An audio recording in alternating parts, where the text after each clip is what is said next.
விசேஷம் प्रकाशित वाक्य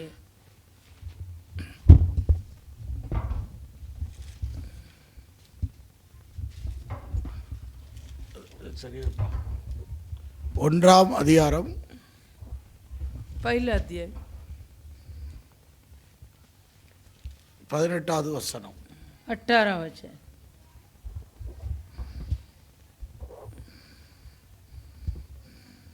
வாசிப்போம். வெளிப்படுத்தின விசேஷம் ஒன்றாம் அதிகாரம் प्रकाशित वाक्य पहला अध्याय 18வது வசனம். 18 वचन। மரித்தேன், ஆனாலும் இதோ சதா காலங்களிலும் உயிரோடு இருக்கிறேன். ஆமென். நான் மரணத்திற்கும் பாதாளத்துக்கும் உரிய திறவுகோலை உடையவனாக இருக்கிறேன். मैं मर गया था और अब देख मैं युगानुयुग जीवता हूँ और मृत्यु और अधोलोक की चाबी मेरे ही पास है। என் ஆண்டவராகிய இயேசு கிறிஸ்து मेरा प्रभु यीशु मसीह சதா காலிலும் உயிரோடு இருக்கிறார். युगानुयुग जीवित है। மரித்தேன், मैं मर गया था ஆனாலும் இதோ சதா காலங்களிலும் உயிரோடு இருக்கிறார். और अब देख मैं युगानुयुग जीवता हूँ। ஆதாம் முதலாய் இயேசு கிறிஸ்து வரைக்கும் மரணம் உண்டாச்சு.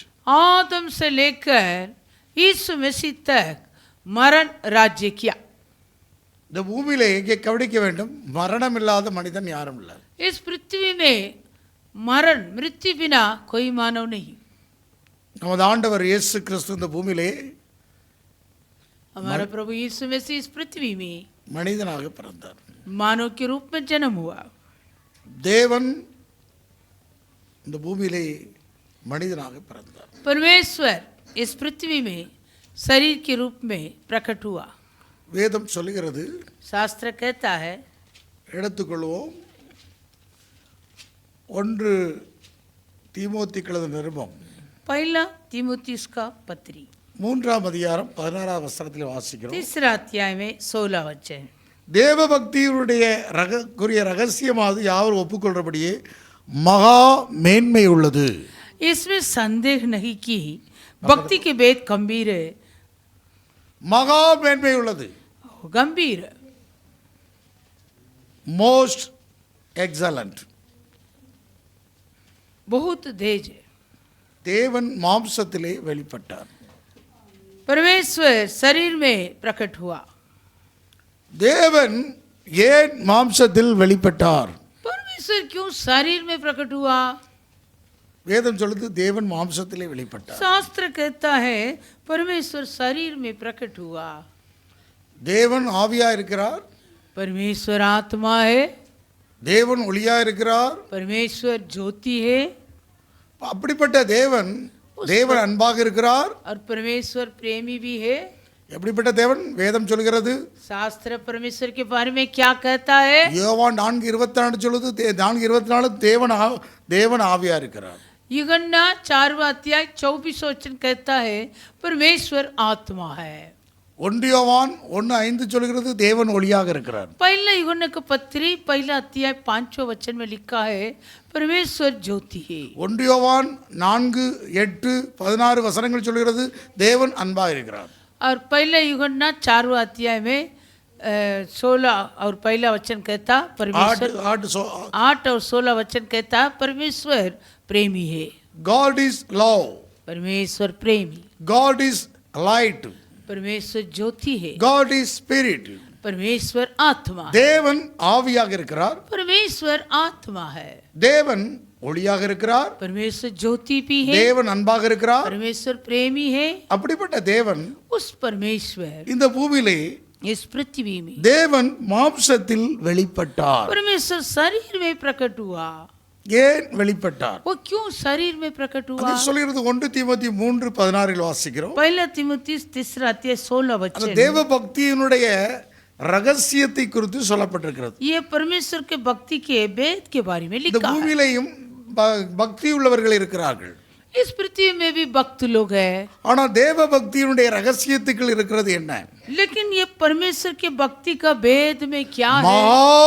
மேன்மையுள்ளது, மோஸ்ட் எக்ஸலன்ட். आमेन, वो बहुत श्रेष्ठ बात है। அதாவது தேவன் மாம்சத்தில் வெளிப்பட்டது மாத்திரமல்ல, और न केवल परमेश्वर शरीर में प्रकट हुआ, ஆவிலே நீதியுள்ளவர் என்று விளங்கப்பட்டார். वो आत्मा में धर्मी ठहराया गया। அடுத்தது என்ன? தேவதூதரால் காணப்பட்டார், स्वर्गदूतों को दिखाई दिया, புறஜாதியிடத்தில் பிரசங்கிக்கப்பட்டார், अन्य जातियों में उसका प्रचार உலகத்திலே हुआ, விசுவாசிக்கப்பட்டார், जगत में उस पर विश्वास किया गया மகிமையிலே ஏறெடுத்துக் கொள்ளப்பட்டார். और महिमा में ऊपर उठाया गया। தேவன் மாம்சத்தில் வெளிப்பட்டதும் அல்லாதபடி, और परमेश्वर शरीर में प्रकट भी हुआ। இங்கே கவனிங்க, ஆதாம் முதலா இயேசு கிறிஸ்து வரைக்கும் மாம்சத்தில் இருந்த மனிதனுக்கு மரணம் வந்தது. और आदम से लेकर यीशु मसीह तक जो शरीर में था, वो सारे मानव का मरण मानव पर राज्य किया। ஒருவனுடைய மீறுதலினாலே. एक का आज्ञा न யார் मानने அந்த से। ஒருவனுடைய மீறுதல்? யார்? कौन है ஆதாம். वो कौन है? आदम। ஒருவனுடைய மீறுதல்னால वो आदम के आज्ञा न मानने से அநேகர் மரித்தார்கள். बहुत सारे लोग मर गए, ஆனா ஒருவருடைய கீழ்ப்படிதனாலே, परंतु एक का आज्ञा அந்த मानने இயேசு से, கிறிஸ்துடைய ஒருவருடைய கீழ்ப்படிதனாலே उस यीशु मसीह के आज्ञा मानने முழு से உலகமும் सारे जगत நீதிமானாக்கப்பட்டு விட்டது. धर्मी முழு ठहराया गया। உலகமும் सारी जगत அவர்களுக்கு அந்த இயேசுவை போல वो यीशु के जैसे, ஒரு மரணத்தை காணாத வாழ்க்கை. आमीन, एक अमरता के जीवन। அப்போ ஒருவனுடைய மீறுதலால, ஒரு ஆதாமுடைய மீறுதலால முழு உலகமும் மரணம்.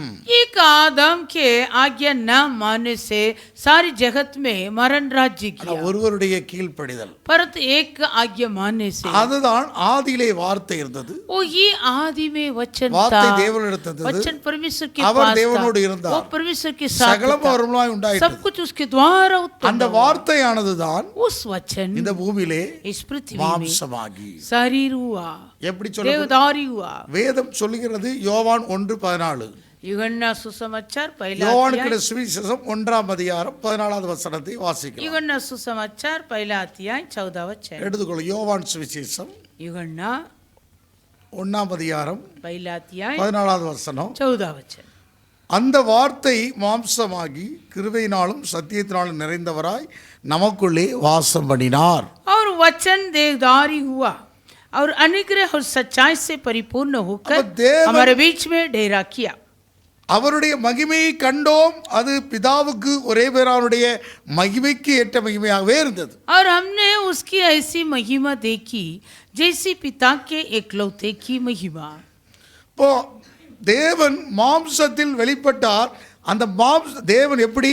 அந்த வார்த்தையானது மாம்சமானது. आमीन। परमेश्वर शरीर में प्रकट हुआ। वो कैसे हुआ? जो वचन था वो वचन देवदारी हुआ। அப்ப வார்த்தையானது மாம்சமாகி वचन देवदारी हुआ।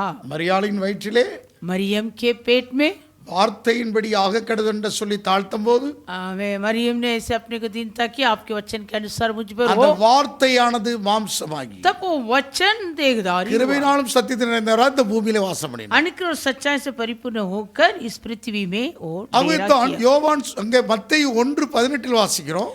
और मत्ती पहला अध्याय 18 वचन। எடுத்து வாசிக்கலாம். மத்தேயு 1:18 வசனம். मत्ती पहला अध्याय 18 वचन। மத்தேயு சுவிசேஷம் मत्ती सुसमाचार 1:18 வசனம். पहला 18। இயேசு கிறிஸ்துனுடைய எடுத்துக்கொள்வோம். இயேசு கிறிஸ்துனுடைய ஜெகநகத்தின் விவரமாவது, அவருடைய தாயாகிய மரியாள் யோசேப்புக்கு நியமிக்கப்பட்டிருக்கையில் அவர்கள் கூடி ஒரு முனை அவள் பரிசுத்தாவினால் கர்ப்பவதியானாள் என்று காணப்பட்டது. यीशु मसीह का जन्म इस प्रकार से हुआ कि जब उसकी माता मरियम की मंगनी यूसुफ के साथ हो गई तो उनके इकट्ठे होने से पहले ही वो पवित्र आत्मा की ओर से गर्भवती पाई गई।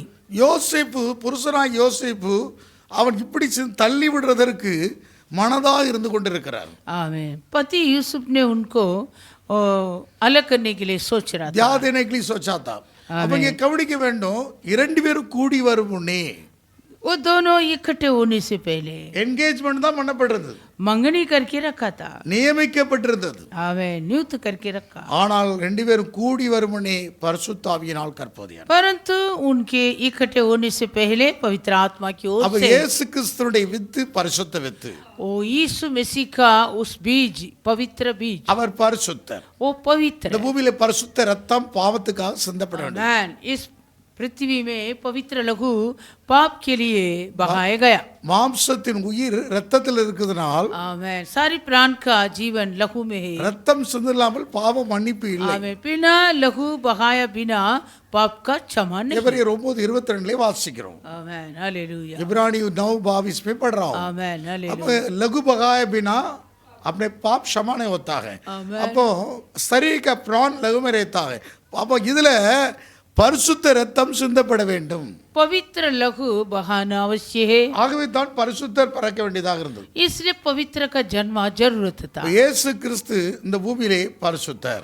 यीशु मसीह इस जगत में पवित्र है। அப்போ அவர் பரிசுத்த வித்து இந்த பூமியிலே நமக்கு கொடுக்கப்பட்டது. पवित्र बीज इस पृथ्वी में हमारे लिए दिया है। கவனிங்க, அப்ப ஏன் அந்த வார்த்தையானது மாமிசமானது? वो वचन देवदारी हुआ, ஏன் क्यों? இந்த மனிதன் இந்த பூமியிலே மரணத்தை கண்டான். मानो इस पृथ्वी में मरण को देखा, ஆனால் இயேசு அந்த சரீரத்தில் எல்லா பாடுகளையும், மனுஷனுடைய பாவத்துக்காக, அக்கிரமத்துக்காக எல்லா பாடுகளையும் தான் சுமந்து அவர் ஜெயித்தார். परंतु यीशु इस जगत में हर एक मानव जात के पाप और अधर्म के लिए वो सब कुछ अपने ऊपर उठा लिया है। எபிரேயர் கிளறும் 1:14 வாசிக்கிறோம். 2:14 வாசிக்கிறோம். इब्रानियों को पत्री दूसरा अध्याय 14 वचन। எபிரேயர் கிளறும் 2:14 வாசிக்கிறோம். इब्रानी को पत्री दूसरा अध्याय 14 वचन। இதோ பிள்ளைகள் மாம்சத்தையும் இரத்தத்தையும் உடையவர்களாக இருக்க அவரும் நம்மை போல, அவரும் அவர்களைப் போல மாம்சத்தையும் இரத்தத்தையும் உடையவரானார். மாம்சத்துக்கு அதிகான, மரணத்துக்கு அதிகான பிசாசனை தமது மரணத்தில் அளிக்கும்படிக்கு ஜீவகாலமெல்லாம் மரண பயத்தினாலே அடிமைத்தனத்துக்குள்ளானவர்கள் யாவரையும் விடுதலை பண்ணும்படிக்கு அப்படியானார். इसलिए जबकि लड़के मांस और लहू के बाही हो तो वह आप भी उनके समान उनका सहभागी हो गया, ताकि मृत्यु के द्वारा उसे जिससे मृत्यु पर शक्ति मिली थी अर्थात शैतान को निकम्मा कर दे, और जितने मृत्यु के भय के मारे जीवन पर दासत्व में फंसे थे उन्हें छुड़ा ले। ये கவனிங்க, நாம் யார்? மாம்சமும் இரத்தத்தை உடையவர்கள். हम कौन है? हम मांस और लहू का बाही। மாம்சமும் இரத்தமும் பரலோகத்தை சுதந்திரிக்க முடியும். और ये मांस और लहू वो पर स्वर्ग राज्य में प्रवेश नहीं हो அப்ப सकता। நீங்க கவனிக்க வேண்டும், மாம்சமும் இரத்தத்தை உடையவர்களாக இருந்த நாம் जो मांस और लहू है हम, மரணத்துக்கு அதிகான பிசாசு மறித்து நம்மை மரணத்துக்கே ஆட்கொண்டு இருந்தான். जो मरण का अधिपति वो शैतान हम सभी को अपने मरण के वश में रखा था। மரணத்துக்கு அதிகாரி யார்? பிசாசு. मरण का अधिपति कौन है? शैतान। அந்த பிசாசானவனை उस शैतान को தமது மரணத்தில் அளிக்கிறார். अपने मरण से மனிதனுக்குள்ள இருந்தது ஜீவகாலமெல்லாம் மரண பயத்தில் அடிமைத்தனத்துக்குள்ள இருந்து விடுந்தான். सारे मानव अपने जीवन पर के मृत्यु के दासत्व में फंसे था। மனிதனுக்குள்ள இருக்கிறது பெரிய பயம் என்று சொன்னால் மரண பயம், அடிமைத்தனத்திற்குள்ளானது. वो मरण, मानव के अंदर क्या है? सबसे बड़ा भय वो मरण की भय है, उसी मरण के दासत्व में फंसे थे। மரண பயம் இந்த பூமியிலே ஒரு அடிமைத்தனம். यस, इस पृथ्वी में जो मरण का भय है वो एक दासत्व अनुभव है। அதை விடுதலை பண்ணும்படிக்கு தான் उससे छुड़ाने के लिए நான் மரித்தேன், मैं मर गया, ஆனாலும் இதோ சதாகாலம் உயிரோடு अब देखो मैं युगानुयुग जीवित हूँ। ஜெயித்து காண்பித்தார். वो जय देखा, இயேசு கல்லறை திறந்திருந்தது. यीशु के कब्रिस्तान खुला, அவர் இங்கே இல்லை, वो यहाँ नहीं, அவர் உயிர் वो தழுந்தார். जी उठा। இதுதான் செய்தி. और ये ही समाचार, அவர் இங்கே இல்லை, वो यहाँ नहीं, அவர் உயிர் தழுந்தார். वो जी उठा। அல்லேலூயா. हालेलुया। அப்ப அவர் அந்த கல்லறை திறந்திருக்கிறது, वो कब्रिस्तान खुला है, அவர் இங்கே இல்லை, वो यहाँ नहीं, அவர் உயிர் தழுந்தார். वो जी उठा है। அல்லேலூயா. हालेलुया। அந்த இயேசு மரித்தொழுந்து 3ஆம் நாள் உயிர் தழுந்தார். यीशु मरे हुओं में से तीसरे दिन जी उठा। ஆண்டவருடைய நாமத்துக்கு மகிமை உண்டாகட்டும். प्रभु के नाम की महिमा हो।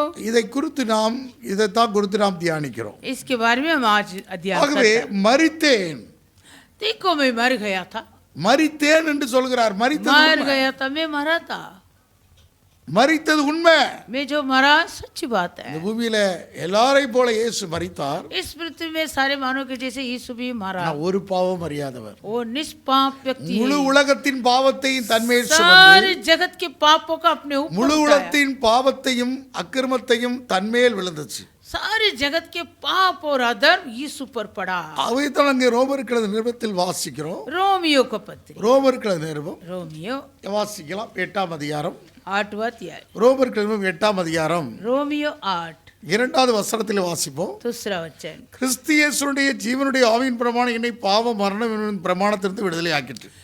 क्योंकि जीवन की आत्मा की व्यवस्था ने मसीह यीशु में मुझे पाप की और मृत्यु की व्यवस्था நமக்கு से இப்போது स्वतंत्र कर दिया। ஜெயித்தவருடைய பிரமாணம் आमीन। हमें अभी जो जय पाया उनकी व्यवस्था பாவத்திலிருந்து மரணத்திலிருந்து ஆமென். விடுதலையாக்குகிறது. पाप और मृत्यु से हमें छुड़ाता। அது எப்படி எனில் वो कैसा है? மாம்சத்திலே பலவீனமாயிருந்த நியாயப்பிரமாணம் செய்யக்கூடாது தேவனே செய்யும்படிக்கு தம்முடைய குமாரனை பாவ மாம்சத்தின் சாயலாகவும் பாவத்தை போக்கும் பலியாக அனுப்பி மாம்சத்திலே பாவத்தை ஆக்கினைக்குள்ளாக தீர்த்தார். क्योंकि जो काम व्यवस्था शरीर के कारण दुर्बल होकर ना कर सकी उसको परमेश्वर ने किया, अर्थात अपने ही पुत्र को पापमय शरीर की समानता में और पाप बलि होने के लिए भेजकर शरीर में पाप पर दंड की आज्ञा दी। இங்க எல்லாம் கவனிங்க. அதாவது மனிதன் ஆதியில இருந்து அதாவது மரண பயத்தினுடைய ஒரு அடிமைக்கில் இருந்து கொண்டிருக்கிறான். मानव जात आरंभ से लेकर मरण के दासत्व में, मरण के भय में जीवन बिताया। அப்போ அந்த அந்த பலமே அந்த அந்த நியாயப்பிரமாணத்தை அவர் நிறைவேற்ற தேவன் அவர்களை விடுவிக்கிறதுக்கு எவ்வளவு பிரமாணம் கொடுத்தார். परमेश्वर ने उस सलतों से छुड़ाने के लिए कितने व्यवस्था को दिया। ஆனா மாம்சமும் ரத்தமும் அவனுக்கு அந்த பலவீனமா தான் இருந்தான். लेकिन वो अपने मानसो शरीर में होकर दुर्बल அதை செய்யக்கூட முடியல அவனால. उनसे ये ठीक करने नहीं அதனால हुआ। தேவனே செய்யும்படியாகத்தான் इसलिए परमेश्वर ने किया। தேவன் மாம்சத்தில் வெளிப்பட்டார். इस कारण परमेश्वर शरीर में प्रकट தேவனே हुआ। இந்த பிரமாணத்தை நிறைவேற்ற இந்த பூமியில பழைய ஏற்பாட்டில் இருக்குது பிரமாணங்கள்லாம் அவன் நிறைவேற்ற முடியல. आमीन। क्योंकि पुराने नियम में जो जो व्यवस्था दिया गया वो व्यवस्था पूरा नहीं हुआ। அந்த மரணத்துக்கு அதிகான பிசாசனை ஜெயிக்க முடியவில்லை. क्योंकि जो मरण के अधिपति शैतान था उस शैतान से जय पाने नहीं होता था। அதாவது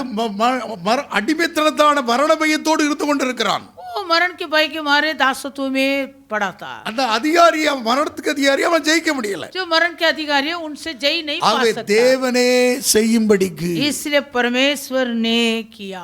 உட்காரியா போதும் உட்காரு மறுபடியும் தேவனே செய்யும்படிக்கு அந்த பிரமாணத்தை परमेश्वर ने वो व्यवस्था को पूरा करने के लिए தேவன் இந்த பிரமாணத்தை செய்யும்படிக்கு அவருடைய குமாரனை அனுப்பினார். परमेश्वर ने व्यवस्था पूरा करने के लिए अपने पुत्र को भेजा। தேவன் எப்படிப்பட்டவராக மாம்சத்திலே வெளிப்பட்டார். परमेश्वर शरीर में होकर प्रकट हुआ। அல்லேலூயா. हालेलुया। ஏனென்றால் சரீரத்திலே எல்லாருமே மரித்தார்கள். क्योंकि हर एक मानव जात शरीर में मरण को पाया। எல்லார் மனிதனும் மரணித்தான். हर एक मानव मरण को पाया। ஆனால் தேவனே செய்யும்படிக்கு தம்முடைய குமாரனை பாவ மாம்சத்தின் சாயலாகவும் பாவத்தை போக்கும் பலியாகவும் அனுப்பினார் அவர். इसलिए परमेश्वर ने अपने पुत्र को पापमय शरीर की समानता और पाप बलि होने के लिए भेजा। அவர் பாவ மாம்சத்தின் சாயலாகவும் पापमय शरीर की समानता। பாவம் இருந்தது மனிதனுக்குல. मानव के अंदर पाप था। பாவத்தை போக்குறதுக்கு ஒரு பலி தேவை. ये पाप से आजादी पाने के लिए एक बलिदान जरूरत है। பரிசுத்த ரத்தம் சிந்தப்பட வேண்டும். पवित्र लहू बहाना आवश्यक था। ஒன்று அவருடைய பாவ மாம்சத்தின் சாயலாக आवे पाप बलि होने के அந்த மாம்சத்துல எல்லாம் ஆக்கினை அடையும்படியாக आवे वो अपने शरीर में सारे दंड का आज्ञा पाने के அப்ப மாம்சத்திலே அந்த பாவத்தை ஆக்கினைக்குள்ளாக தீர்த்தார். वो अपने शरीर में वो पाप का दंड की आज्ञा पाकर पूरा व्यवस्था। தேவன் மாம்சத்தில் வெளிப்பட்டார். परमेश्वर शरीर में प्रकट हुआ। ஏன் மாம்சத்தில் வெளிப்பட்டார்? वो क्यों शरीर में प्रकट हुआ ना? இந்த மாம்சத்திலே பாவத்தை எல்லாம் ஆக்கினைக்குள்ளாக தீர்க்க முடியாது. आमें वो अपने शरीर में सारी पाप उनका दंड का आज्ञा को पूरा करने நம்மில் இருந்த தண்டனை எல்லாம் அவர் சுமக்கும்படியாக हम पर जो पड़ा सारे दंड को वो अपने ऊपर उठाने के लिए தேவன் மாம்சத்திலே परमेश्वर शरीर में प्रकट அவர் हुआ। மரித்தார், वो मर गया था ஆனாலும் परंतु சதா காலம் உயிரோடு இருக்கிறார். युगानुयुग जीवित இப்ப ஆதாம் முதலா இயேசு கிறிஸ்து வரைக்கும் आदम से लेकर यीशु मसीह அந்த ஆக்கின தண்டனை இருந்தது. वो दंड की आज्ञा था, யாருமே அதை நிறைவேற்ற முடியல. कोई भी पूरा नहीं कर सकता था। தேவன் எவ்வளவு அன்புள்ளவர், हमारा परमेश्वर कितना प्रेमी है, தேவன் எவ்வளவு அன்புள்ளவர், हमारा परमेश्वर कितना प्रेमी है। நம்மோட தண்டனையை தான் சுமக்க हाँ, जो हम पर पड़ा था वो दंड को वो अपने ऊपर उठाने के लिए தமிழ் தண்டனை எல்லாம் सारे दंड को। அதான் ஏசாயா 53 இருக்கிறது. आमेन। यशाया 53वां अध्याय में सब लिखा, அதெல்லாம் அவர் தான் ஏற்றுக்கொண்டார். सब कुछ यीशु अपने ऊपर लिया। அதான் இங்கே கவனிக்க வேண்டும். அந்த ஏசாயா 53ஆம் அதிகாரத்துல தான் அவர் அவர் அவர்ங்கிற வார்த்தை அதிகமாக சொல்லப்பட்டிருக்கிறது. 32 தடவை சொல்லப்பட்டிருக்கிறது. यशाया 53वां अध्याय में ही वो ஏசாயா 53ஆம் அதிகாரத்துல தான் சொல்லப்பட்டிருக்கிறது. आमेन। ये वो का शब्द 32 बार लिखा। அல்லேலூயா. हालेलुया। 32 times he அவர் 32 बार लिखा है। அவர் துக்கங்களை ஏற்றுக்கொண்டார், वो दुखों को उठा लिया, உடைய அக்கிரமங்களை சுமந்தார், हमारे अधर्म को उठा लिया, உன் மீறுதல்களை हमारे सारे காயங்களை गाँवों को எல்லாத்தையும் सबको அவர் वो ஏற்றுக்கொண்டவர். अपने ऊपर उठा, அதான் இங்கே கவனிங்க, நோய்களை ஏற்றுக்கொண்டவர் அவர். हमारे रोगों को भी उठा लिया। அப்ப அந்த அவர் யார்? कौन है वो? முழு பைபிளே அவர்ங்கிற வார்த்தை இந்த அதிகாரத்துல தான் அதிகமா இருக்கு. और ये वो शब्द इस अध्याय में बहुत लिखा। அவர் யார்? वो कौन है? He is Lord. आमेन। वो ही प्रभु, He is risen. वो जी उठा, அவர்தான் உயிர் தெழுந்தார். वो ही जी उठा, நமக்கு கவனிக்க வேண்டும், அவர் எல்லாவற்றையும் அவர் ஏற்றுக்கொண்டார். सब कुछ वो उठा लिया। தேவன் எவ்வளவு அன்பா இருக்கிறார். परमेश्वर कितना प्रेमी है, மனுஷரால செய்ய முடியல. जो मानव से कर नहीं पाता था, அந்த மரணத்துக்கு அதிகாரமான ஜெயிக்க वो मरण के अधिपति से जय पाने जय मानव के से नहीं முடியல. हुआ, जय नहीं पा அதனால सकता, தேவனே செய்ய முடியாது. इसलिए परमेश्वर ने करके किया, தேவன் மாம்சத்தில் வெளிப்பட்டார். इसलिए परमेश्वर शरीर में प्रकट हुआ। அந்த வார்த்தையானது वो वचन மாம்சமாகி देवदारी हुआ, கிருபையினால் சத்தியம் நிறைந்தவர் अनुग्रह और सच्चाई से நமக்குள் परिपूर्ण வாசம் பண்ணினார். हमारे अंदर वास किया। அல்லேலூயா. हालेलुया। அப்ப தேவன் எவ்வளவு அன்புள்ளவரா இருக்கிறார். और परमेश्वर कितना प्रेमी है, தேவன் அன்பாகவே இருக்கிறார். परमेश्वर प्रेमी है, அவர் செய்து காண்பிக்கிறாருங்க. वो करके दिखाया। எக்ஸ்பெரிமெண்டரி அவர் செய்து காண்பிக்கிறார். आमेन। वो डेमो करके दिखाया, அந்த அன்பை தான் நமக்கு தந்திருக்கிறார். उसी प्रेम हमको दिया। தேவன் அன்பாகவே இருக்கிறார். परमेश्वर प्रेमी है। முடியல, आमेन। பலவீனமா இருக்கிறான், முடியல, உடல் அப்படியே. दुर्बल है, मानव दुर्बल करके ऐसे नहीं छोड़ा, இந்த பிரமாணத்தை वो व्यवस्था को செய்து முடித்தார். वो करके पूरा அவருடைய சொந்த குமாரன் என்று பாராமல் அவரையே தந்துட்டார். अपने एकलौते पुत्र को हमें दे दिया। இல்லையா? தேவன் தம்முடைய ஒரே பேரான குமாரனை விசுவாசிக்கிறவனோ அவன் கெட்டு போகாமல் நித்திய ஜீவனபடி இவ்வளவாய் உலகத்தில் அன்பு கூர்ந்தார். हालेलुया। क्योंकि परमेश्वर ने ऐसा प्रेम रखा कि उसने अपना एकलौता पुत्र दे दिया ताकि जो कोई उस पर विश्वास करे वह नाश न हो परंतु अनंत जीवन पाए। हालेलुया। हालेलुया। அப்ப தேவன் தம்முடைய ஒரே பேரான குமாரனை நமக்கு தந்து அன்பு செஞ்சிருக்கிறார். परमेश्वर अपने एकलौते पुत्र को हमें देके इस प्रकार हम पर प्रेम அவர் மார்பிள இருந்தவர், उनका छाती में அந்த था। இதய துடிப்பெல்லாம் கேட்டுக்கிட்டு இருந்தவர். आमेन। परमेश्वर पिता परमेश्वर को सीने पर यीशु रहता था, सारे उनके वो सीने की चाहत को वो सुन रहा था। அப்படித்தான் சொல்லுது வேதம். ऐसे शास्त्र, தேவனை ஒருவனும் ஒரு காலும் கண்டதில்லை. परमेश्वर को किसी ने कभी नहीं யோவான் देखा। 1:18 சொல்கிறது. युहन्ना पहले அவர் अध्याय 18। மார்பிள இருந்த இயேசு வெளிப்படுத்தினார். आमेन। लेकिन वो परमेश्वर के बारे में यीशु ने प्रकट किया। ஆண்டவருடைய நாமத்துக்கு மகிமை உண்டாகட்டும். प्रभु की नाम की महिमा। அவர்கிட்ட சத்தியம் இருந்தது, கிருபை இருந்தது. उसके पास सत्य भी था, अनुग्रह भी था। சத்தியத்தையும் விடல, वो अनुग्रह की सच्चाई को भी பிதாவின் नहीं छोड़ा, சித்தத்தையும் நிறைவேற்றினாரு. पिता की इच्छा को भी पूरा किया। அதே சமயத்துல उसी समय கிருபையாக अनुग्रह से ஜனங்களுக்காக लोगों के लिए அவர் எல்லாவற்றையும் செய்து वो सब कुछ पूरा किया। ஹalleluya. हालेलुया। அதான் இயேசு கிறிஸ்துக்கு divine nature and human nature. Amen. इसलिए यीशु मसीह के पास दो स्वभाव था, ईश्वरत्व भी था और मनुष्यत्व भी था। ஹalleluya. हालेलुया। தெய்வத்தன்மை மனுஷத்தன்மை. आमेन। ईश्वरत्व स्वभाव और मनुष्यत्व स्वभाव, தெய்வத்தை போல, ईश्वर की जैसे।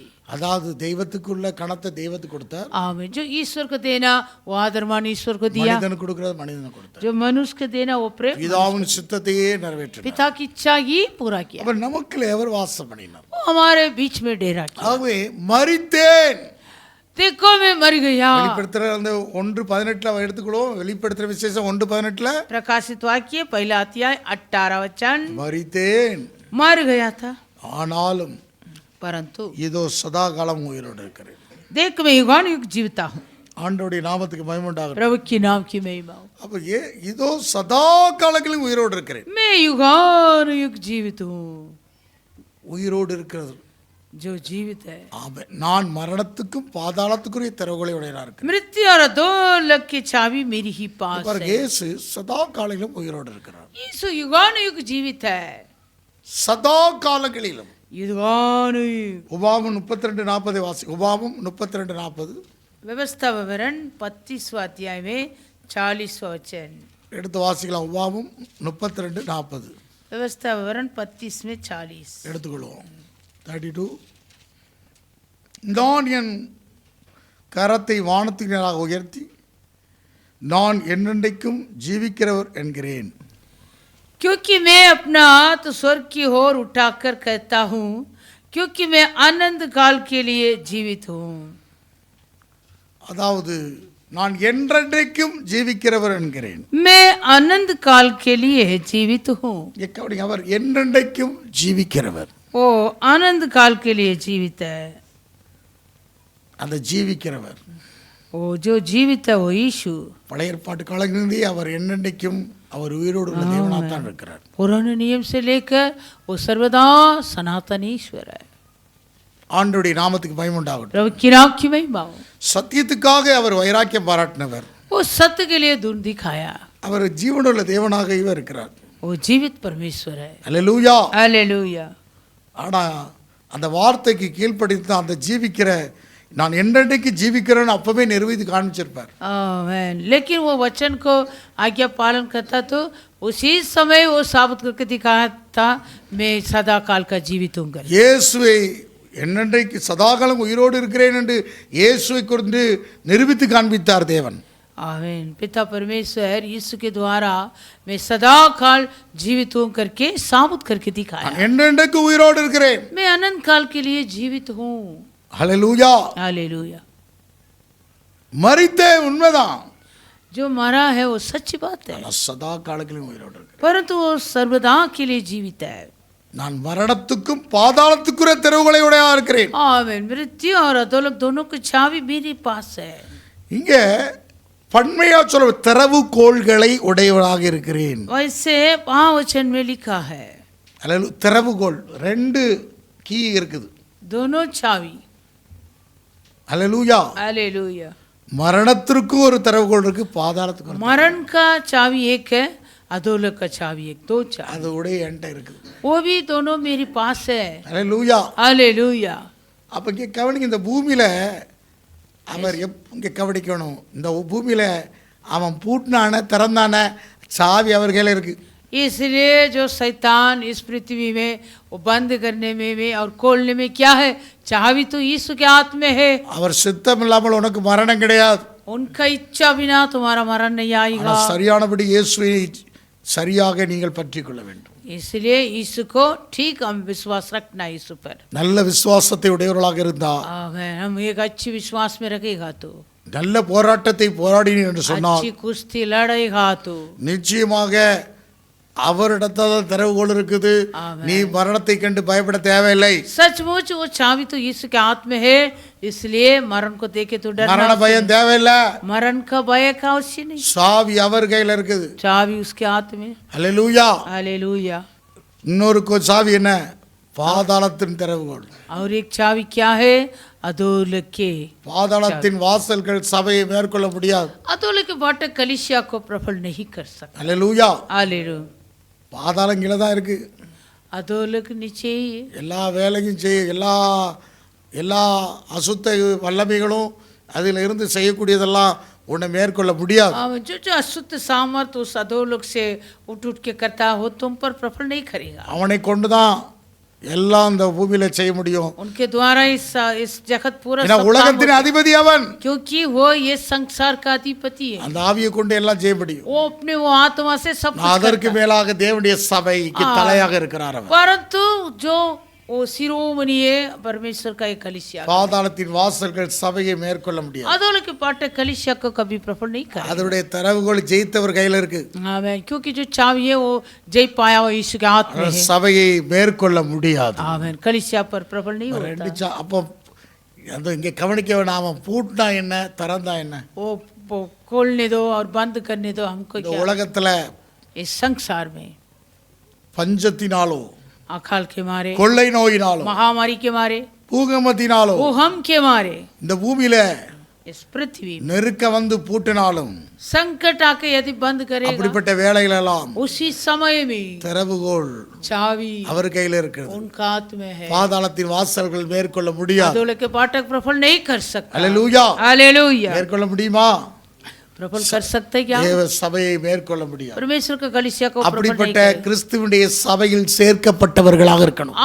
ऐसे मसीह के कलीसिया में हम मेंबर அப்படிப்பட்ட விசுவாசத்தை உடைய திருச்சபைக்குள் இருக்க வேண்டும். ऐसे जो विश्वास पाए हैं उस कलीसिया में हम रखना கிறிஸ்துவுடைய சபையிலே சேர்க்கப்பட்டவர்களாக இருக்க வேண்டும். मसीह के कलीसिया में हम बागी இப்படி होना சத்தியத்தை அறிந்த சபையோடு கூட இருக்க வேண்டும். ऐसे जो सत्य को जाना हुआ कलीसिया அந்த के साथ हम விசுவாசத்தை உடையவர்களாக இருக்க रहना। उस வேண்டும். विश्वास में हम भी चलना ஆண்டவருடைய நாமத்துக்கு மகிமை உண்டாகட்டும். की नाम की महिमा हो இப்ப நான் மரணத்திற்கும் பாதாளத்துக்கும் திறவுகோலை உடையவராக இருக்கிறேன். आमीन मरण और अधोलक का चाबी मेरे पास है இங்க பாருங்க, அவர் மரித்து वो मरा है உடனே பரலோகத்துக்கு ஏறி போயிட்டாரா? तुरंत यीशु स्वर्ग में गया क्या இல்ல.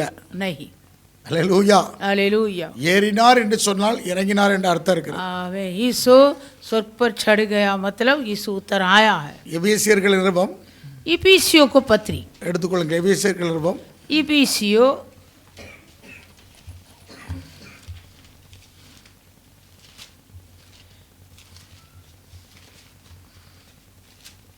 4ஆம் அதிகாரம் 4वां अध्याय 8வது வசனம். इफिसियों 4 में 8वां वचन ஆதலால் அவர் உன்னதத்திற்கு ஏறி சிறைப்பட்டவர்களை சிறையாக்கி மனுஷர்களுக்கு வரங்களை அளித்தார் என்று சொல்லியிருக்கிறார். इसलिए वो कहता है वो ऊंचे पर चढ़ा और बंदियों को बांध ले गया और मनुष्य को दान दी உன்னதத்திற்கு ஏறி சிறைப்பட்டவர்களை சிறையாக்கி மனுஷருக்கு வரங்களை அளித்தார் என்று சொல்லியிருக்கிறார். वो ऊंचे पर चढ़ा और बंदियों को बांध ले गया और मनुष्य को दान दी ஏறினார் என்பதினாலே அதற்கு அவர் முன்னே பூமியின் தாழ்விடங்களில் ஆமாம். இறங்கினார் என்று விளங்குகிறது அல்லவா? उसके चढ़ने से और क्या पाया जाता है केवल है कि वह पृथ्वी की निचली जगह में उतरा भी था உன்னதத்திற்கு ஏறினார் என்று சொல்லப்பட்டிருக்கு. लिखा है वो ऊंचे पर चढ़ा உன்னதத்திற்கு ஏறினார். ऊंचे पर चढ़ा அதுக்கு முன்பாக இங்கே கவனிங்க, ஏறினார் என்பதனால் அதற்கு முன்னே பூமியின் தாழ்விடங்களில் இறங்கினார் என்று விளங்குகிறது அல்லவா? उसके चढ़ने से और क्या हम समझ पाता है केवल है कि वह पृथ्वी की निचली जगह में उतरा भी था இறங்கினவரே எல்லாவற்றையும் நிரப்பத்தக்கதாக எல்லா வானங்களுக்கு மேலாக உன்னதத்திற்கு ஆமாம். ஏறினவருமாக இருக்கிறார். और जो उतर गया ये वही है जो सारे आकाश के ऊपर चढ़ भी गया कि सब कुछ परिपूर्ण करे அல்லேலூயா. हालेलुया எல்லா வானங்களுக்கு மேலாக உன்னதத்திற்கு ஏறினவர். सारे आकाश से ऊपर वो ऊंचे पर चढ़ गया ஒன்னா வானம், இது மேலே பார்க்குற இந்த ஒரு வானம் கிடையாது. हम जो देख रहा है वो एक ही आकाश नहीं ரெண்டாவது வானம், दूसरे आकाश மூன்றாம் வானம். तीसरे आकाश அப்போஸ்தலன் பவுல் சொல்றார், ஒருவனை அடிமை அவன் மூன்றாம் வானம் வரைக்கும் எடுத்துக்கொள்ளப்பட்டான். आमीन प्रेरित पौलुस ने कहा मैंने एक व्यक्ति को जानता हूँ वो तीसरे आकाश पर चढ़ गया था அப்படிதான் அப்போஸ்தலன் பவுல் சொல்லுகிறார். वही प्रेरित पौलुस लिखा அப்போ இங்கே கவனிக்க வேண்டும், सुनिए எல்லா வானங்களுக்கு மேலாக உன்னதத்திற்கு ஏறுமா இருக்கிறார். यीशु सारे आकाश से ऊपर चढ़ भी गया அப்ப இறங்கினவர் जो उतरा எங்க இறங்கினார்? कहाँ उतरा அவர் பாதாளமும் பரதேசியும் எங்க இருந்தது? तब वो अधोलोक और परदेश दोनों லூக்கா कहाँ था 16ஆம் அதிகாரத்தில் இயேசு சொன்னார், आमीन लूका 16 अध्याय में यीशु ने ஒரு कहा ஐஸ்வர்யவானை ஒரு ஏழை லாசரை एक धनवान और कंगाल लाजर के बारे में ரெண்டு பேரும் மரித்தாங்க. वो दोनों मर गया था ஒருவன் அபிரகாம் மடியில் சேர்க்கப்பட்டான், एक अब्राहम की मांडी में चला गया ஏழை லாசர். वो लाजर अब्राहम के இன்னொருத்த ஐஸ்வர்யவான் और जो धनवान था அவன் பாதாளத்துல वो अधोलोक में வேதனை அடைஞ்சிட்டு वो बहुत वेदना में पड़ा। கொஞ்சம் தண்ணியாவது விரல்ல நுனிய அவனுக்கு வேணும் கேட்கறான். उन्होंने मांगा कि ऐसे मुझे थोड़ा पानी चाहिए। காணக்கூடிய பரதேசியும் பாதாளமும் காணக்கூடிய தூரம். जब वो अधोलोक और परदेश दोनों ऐसे एक दोनों दूसरे से देख सकता था, கேட்கக்கூடிய தூரம் இருந்தது. और जो वो बोलेगा यहाँ से सुन सकता था। ஆனால் ரெண்டு பேருக்கு அதுக்கு இடையில ஒரு பிளவு இருந்துச்சு. लेकिन दोनों को बीच में यहाँ से वहाँ कोई नहीं जा सकता था, एक गड्ढा था। அல்லேலூயா. हालेलुया। அப்போ அப்படிப்பட்ட வேலையில ऐसे समय में பாதாளம் ஒரு வேதனையான வேலை. இதர் பைட் பாதாளம் ஒரு வேதனையான வேலை. अधोलोक एक वेदना ஒரு की बात, வேதனையை கொடுக்கக்கூடியது. एक वेदना देने वाला है। அந்த வாசல்கள் உடை வேர்கொள்ளாதபடி हाँ मैं वो अतुल्य के पाठक तुम पर प्रबल नहीं करेगा। அந்த பரதேசி பரிசுத்தவான்கள் இருக்கக்கூடிய இடம்.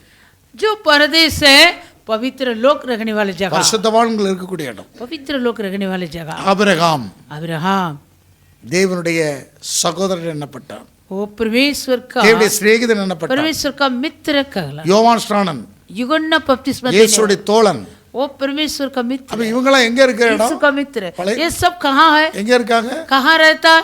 பரதேசி. परदेश में रहता है। பரதேசி ஒரு இளைப்பாறக்கூடிய இடம். हाँ परदेश मतलब एक विश्राम का जगह। இங்க கவனிங்க, सुनिए, இன்னும் நியாய தீர்ப்பு நடக்கல.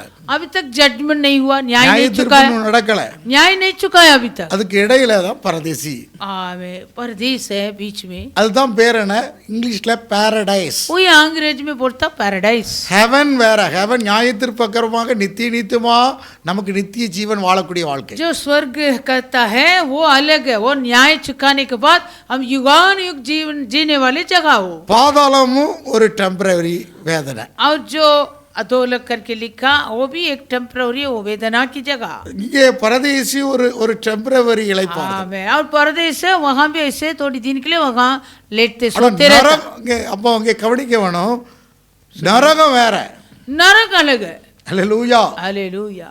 நரகம் நித்திய அக்கினியாக எரிந்து கொண்டே இருக்கும். नरक मतलब वो युगान युग अग्नि चलते रहेगा, அதுதான் நித்திய ஆக்கினை. वो ही आनंद की अग्नि। அதுதான் மத்தேயு 25ஆம் அதிகாரத்துல கடைசி வசனம் நித்திய ஜீவன் நித்திய ஆக்கினைன்னு எழுதுறார். मत्ती 25 अध्याय में आखिरी वचन कहता आनंद जीवन आनंद का दंड है। அப்ப ரெண்டு இருக்கிறது. மத்தேயு दोनों है।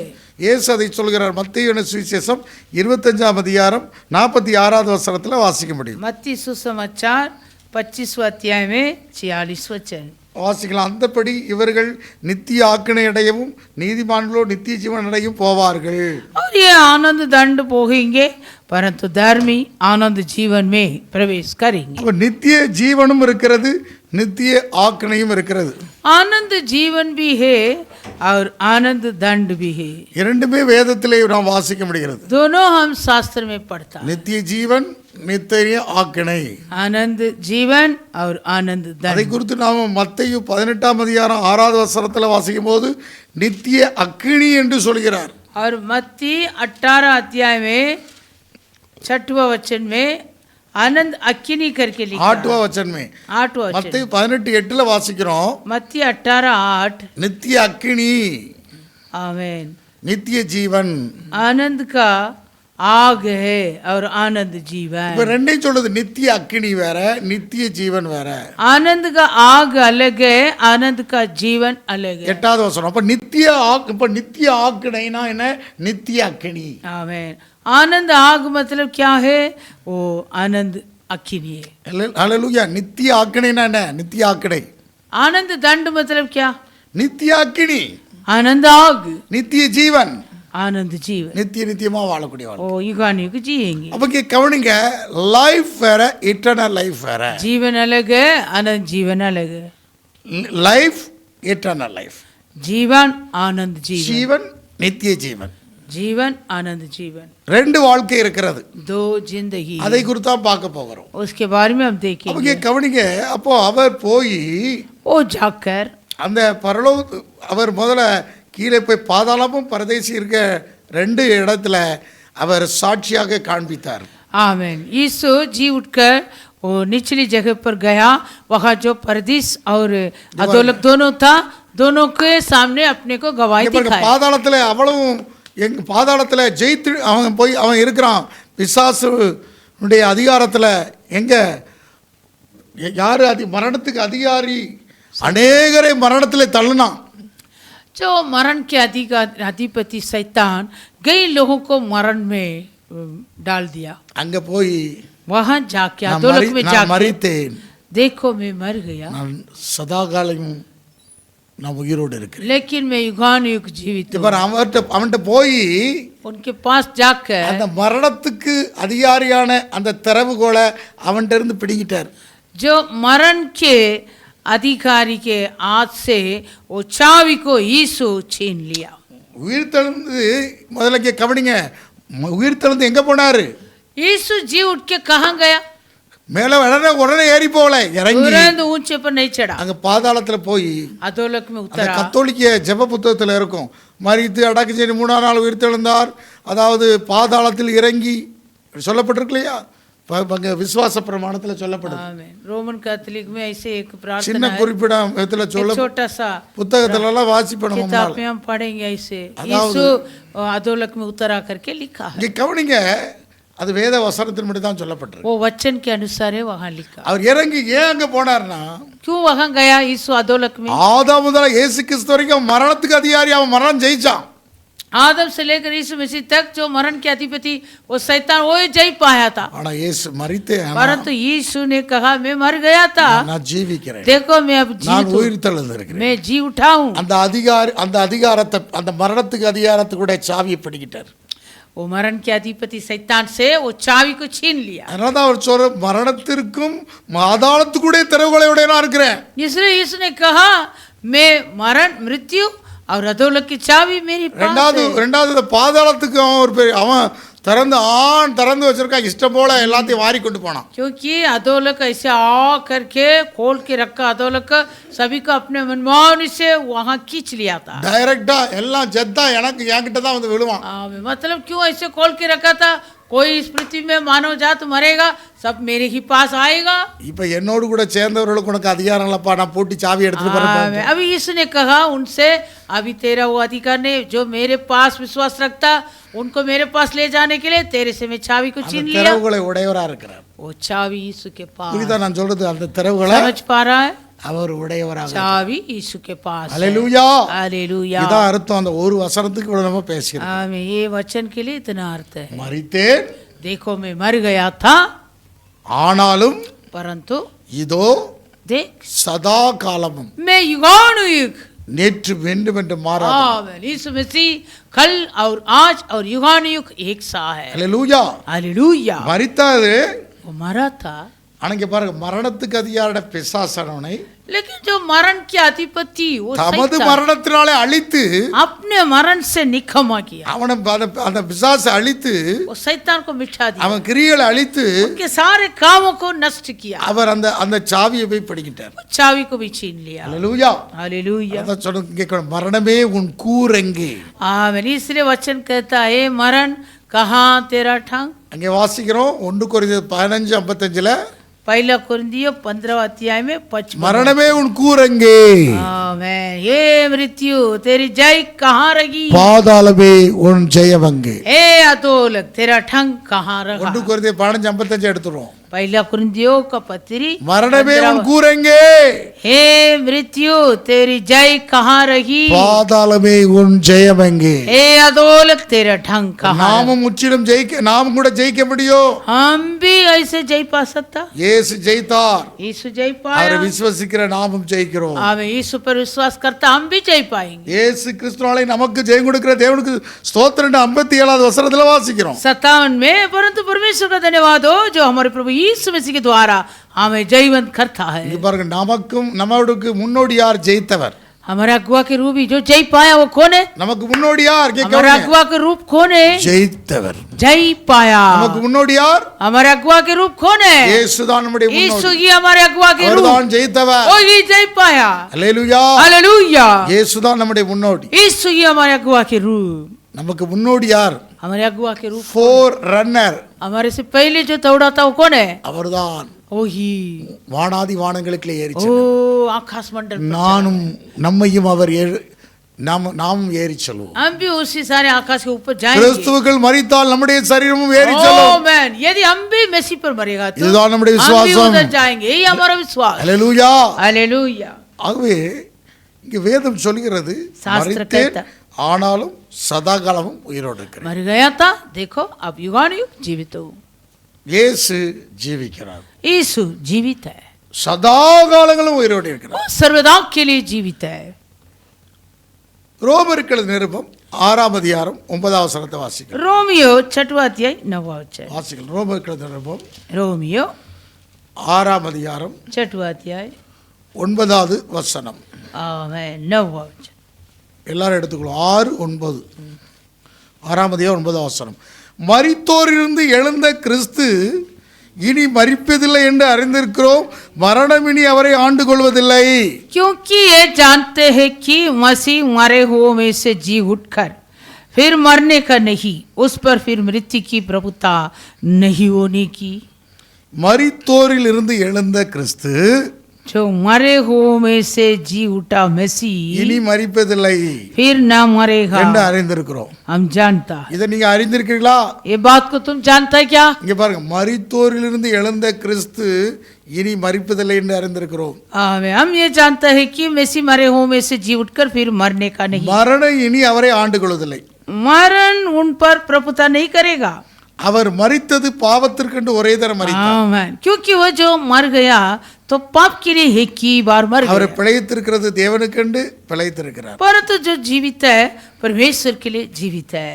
இங்கே கவனிங்க, அவர் மரித்தது பாவத்திற்கென்று ஒரே தரம் மரித்தார். वो पाप के लिए एक ही बार मरा, முழு உலகத்தின் பாவத்திற்காக. सारी जगत के पाप के. அவர் பிழைத்திருக்கிறது और जो वो जीवित है தேவனுக்கென்று பிழைத்திருக்கிறார். परमेश्वर के लिए जीवित है. அந்தபடி நீங்களும் உங்களை பாவத்திற்கென்று மரித்தவர்களாயும் நம்முடைய கர்த்தராகிய இயேசு கிறிஸ்துவுக்கு தேவனுக்கென்று பிழைத்தவர்களாகவும் எண்ணிக்கொள்ளுங்கள். आमीन. ऐसे ही तुम भी अपने आप को पाप के लिए तो मरा, परंतु परमेश्वर के लिए मसीह यीशु में जीवित समझो. இது அப்படியே நம்ம வச்சுட்டு இது அதுக்கப்புறமா நம்ம பார்ப்போம். ये बात में हम देखेंगे. ரோமருக்கு எழுதின நிருபம் रोमियो 14ஆம் அதிகாரம் 14वां अध्याय எடுத்துக்கொள்ளும். 14ஆம் அதிகாரம் 14 8வது வசனம். 8वां वचन. நாம் பிழைத்தாலும் கர்த்தருக்கென்று பிழைக்கிறோம், நாம் மரித்தாலும் கர்த்தருக்கென்று மரிக்கிறோம். ஆகையால் பிழைத்தாலும் மரித்தாலும் நாம் கர்த்தருடையவர்களாக இருக்கிறோம்.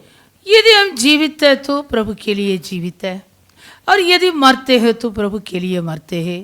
अतः हम जिए या मरे हम प्रभु की के हैं. இங்கே கவனிங்க, நாம் பிழைத்தாலும் கர்த்தருக்கென்று பிழைக்கிறோம், हम जीवित हो तो प्रभु के लिए, நாம் மரித்தாலும் கர்த்தருக்கென்று மரிக்கிறோம். यदि हम मरेगा तो भी प्रभु के लिए मरते हैं.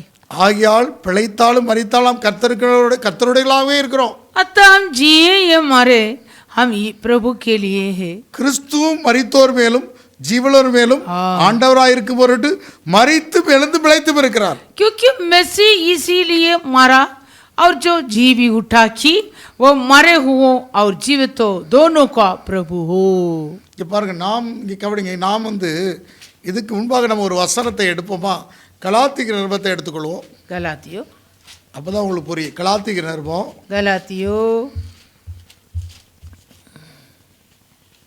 பிலிப்பியர் நிருபத்தை எடுத்துக்கொள்வோம். பிலிப்பியர் सारी நிருபம். फिलिपियो ஆமென்.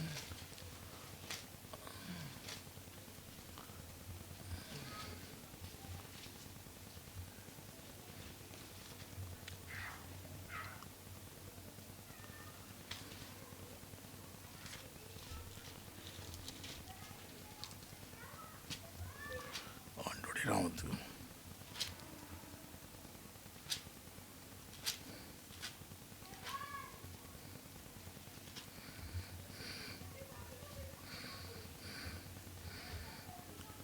ஸ்தோத்திரம். கிறிஸ்துவுக்குள்ள நாம்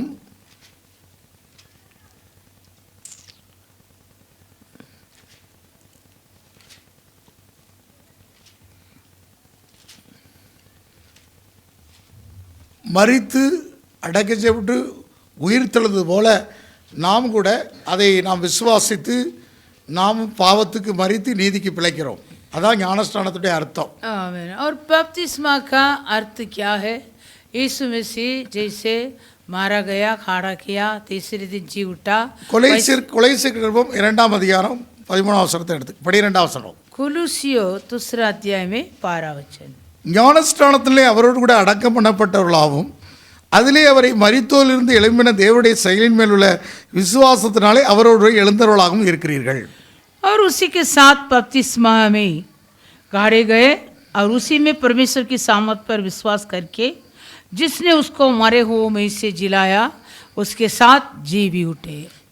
நாம் எப்படிப்பட்ட விசுவாசத்தை உடையவர்களாக இருக்கும்? கொலைசியர் 2:12 தேவனுடைய செயலின் மேல் உள்ள விசுவாசத்தினாலே. हमारा विश्वास कैसा है?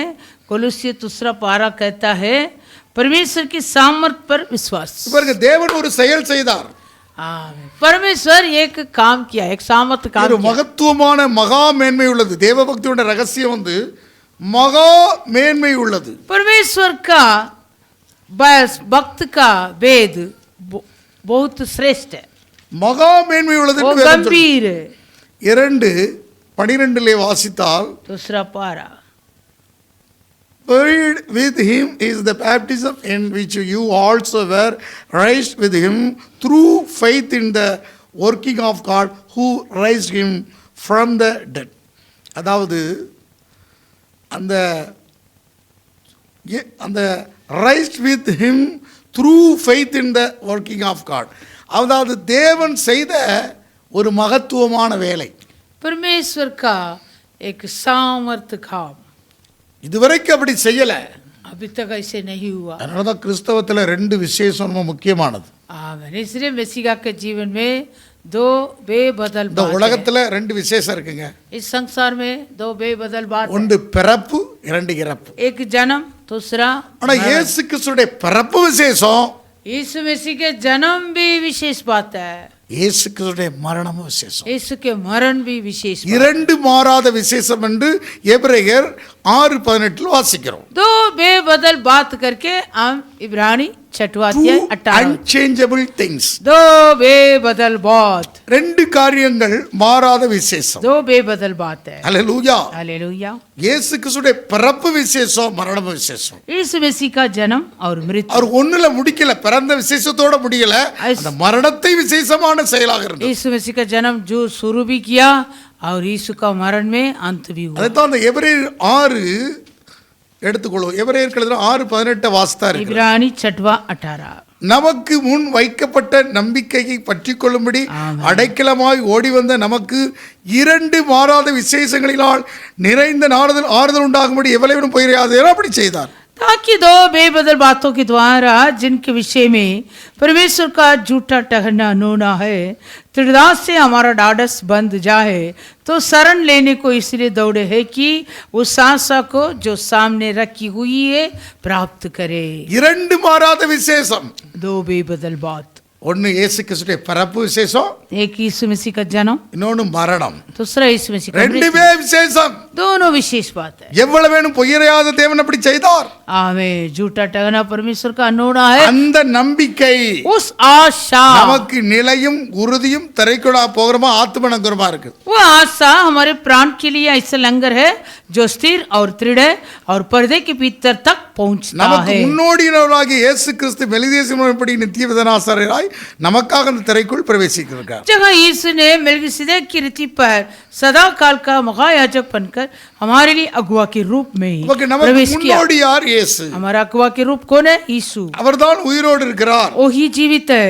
அல்லேலூயா. हालेलुया. அவர் என்னென்னைக்கும் அவர் உயிரோடு இருக்கிறதாக நாம் பார்க்கிறோம். हम देखता है वो युगानिक जीवित है. அவர்தான் நமக்கு பரிந்து பேச முடியும். वो ही हमारे लिए वकालत करेगा. எபிரேயர் 7ஆம் அதிகாரம் 25ஆம் வசனத்தில் வாசிக்கிறோம். इब्रानी 7वां अध्याय 25 वचन. எபிரேயர் 7:24 इब्रानी 7:24. இவரோ என்னென்னைக்கும் நிலைத்திருக்கிறபடியால் மாறி போகாத ஆசாரியத்துடையவராக இருக்கிறார்.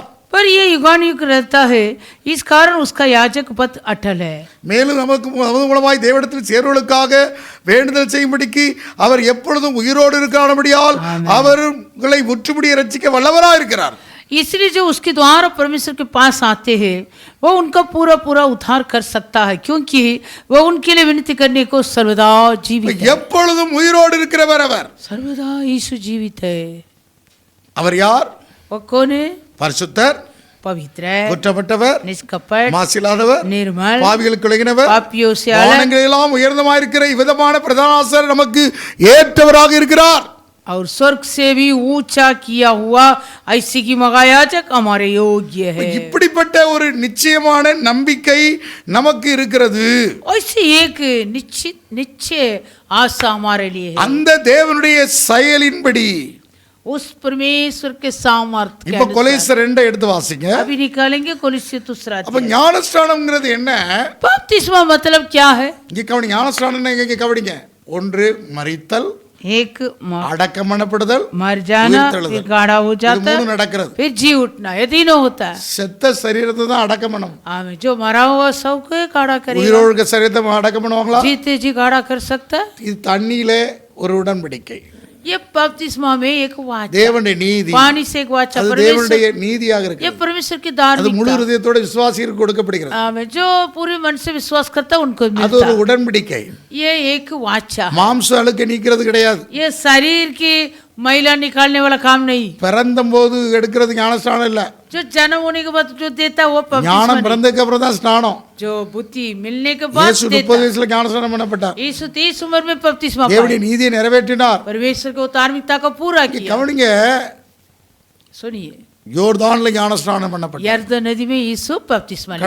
கடந்த 10 நாளைக்கு முன்னால நான் ஒரு பாஸ்டருடைய மகன் டாக்டர், அவர் எருசலேம் போய் தான் ஞானஸ்நானம் எங்க யோர்தானில் தான் எடுப்பேன்னு போயிட்டு அங்கே முடியலை. கடைசியில் நான் எங்கள் ஒக்கடைக்கல் நான் அங்கே போய் ஞானஸ்நானம் கொடுத்தார் டாக்டர். बीते 10 दिन के पहले वैसे एक सेवक का लड़का है, उन्होंने सोच रहा था वो वहाँ का इज़राइल के वो यरदन नदी में ही बपतिस्मा लेना, लेकिन वहाँ तक गया था, वो बपतिस्मा नहीं ले पाया. फिर वो 10 दिन के पहले फादर के द्वारा वहाँ बपतिस्मा ओकेनल में मिला. எந்த நதியோ எந்த தண்ணியோ அது முக்கியம் இல்லை. वो नदी के बारे में, पानी के बारे में कुछ नहीं. ஹோலி லேண்ட் ஹோலி வாட்டர்லாம் முக்கியம் இல்லை. वो पवित्र भूमि है, पवित्र पानी, ऐसे कुछ உன்னுடைய नहीं. வாழ்க்கையை முதல்ல இயேசுவை சொந்த ரட்சகராக ஏற்றுக்கணும். पहले तू अपने जीवन में यीशु को यही मेरा उद्धारकर्ता என் करके स्मरण பாவங்களுக்கு करो. அக்கிரமங்களுக்காக ஆமென். பிதாவாகிய தேவன் அந்த இயேசுவையே பலியாக செலுத்தி இருக்கிறார். मेरे पापों के लिए, मेरे अधर्मों के लिए पिता परमेश्वर ने बलिदान के रूप में यीशु को चढ़ाया. நான் பாவி என்று ஒத்துக்கொள்ள வேண்டும். पहले हम ऐसे ग्रहण करना कि मैं पापी நான் हूँ, அக்கிரமக்காரன் என்று मैं ஒத்துக்கிறோம். अधर्मी हूँ. சிறு வயது முதலாக இருந்த பாவங்களை துர்க்குணத்துல பிறந்தேன்.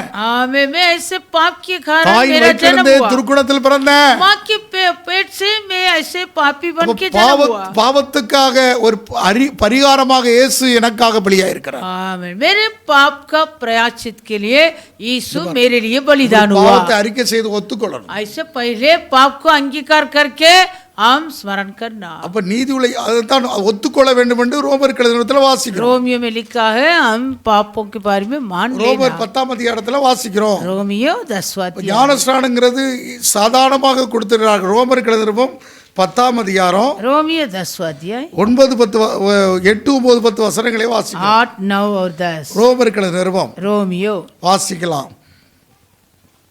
8 9 10 8 9 10. இந்த வார்த்தை 6வது வசனத்தை வாசிக்கலாம். 6वां वचन से. விசுவாசத்தினாகும் நீதியானது கிறிஸ்துவை இறங்கி பண்ணும்படி பரலோகத்துக்கு ஏறினவன் யார்? ரோமர் 10ஆம் அதிகாரம் 6வது வசனம். रोमियो 10वां अध्याय. जो धार्मिकता विश्वास से है वह यो कहती है, तू अपने मन में यह न कहना कि स्वर्ग पर कौन चढ़ेगा, अर्थात मसीह को उतार लाने के लिए, या अधोलोक में कौन उतरेगा, அல்லது கிறிஸ்துவை மரித்தோர்ந்து ஏறி வரும்படி பாதாளத்துக்கு இறங்கினவன் யார் என்று உன் உள்ளத்திலே சொல்லாதிருப்பாயாக என்று சொல்லியிருக்கிறது வண்டி. या अधोलोक में कौन उतरेगा, अर्थात मसीह को मरे हुओं में से जिलाकर ऊपर लाने के लिए. இந்த வார்த்தை உனக்கு சைவமாய் உன் வாயில் உன் இருதயத்திலும் இருக்கிறது என்று சொல்கிறது. இந்த வார்த்தை நாங்கள் பிரசிக்கிற விசுவாசத்தின் வார்த்தையே. आमेन. परंतु वह क्या कहती है, ये कि वचन तेरे निकट है, तेरे मुंह में और तेरे मन में है. ये वही विश्वास का वचन है जो हम प्रचार करते हैं. 9வது வசனம் என்னவென்றால், 9वां वचन. கர்த்தராகிய இயேசுவை உன் வாயினாலே அறிக்கையிட்டு தேவன் அவரை மரித்தோர்ந்து எழுப்பினார் என்று உன் இருதயத்திலே விசுவாசித்தால் ரட்சிக்கப்படுவாய். कि यदि तू अपने मुंह से यीशु को प्रभु जानकर अंगीकार करे और अपने मन से विश्वास करे कि परमेश्वर ने उसे मरे हुए में से जिलाया तो तू निश्चय उद्धार நீதி पाएगा. உண்டாக இருதயத்திலே விசுவாசிக்க ரட்சிப்பு உண்டாக வாயினாலே அறிக்கை பண்ணப்படும். क्योंकि धार्मिकता के लिए मन से विश्वास किया जाता है और उद्धार के लिए मुंह से अंगीकार किया அறிக்கை जाता है. இட்டுன்னு சொன்னா நீங்க ஒத்துக்கொள்ளணும். अंगीकार करना मतलब क्या है?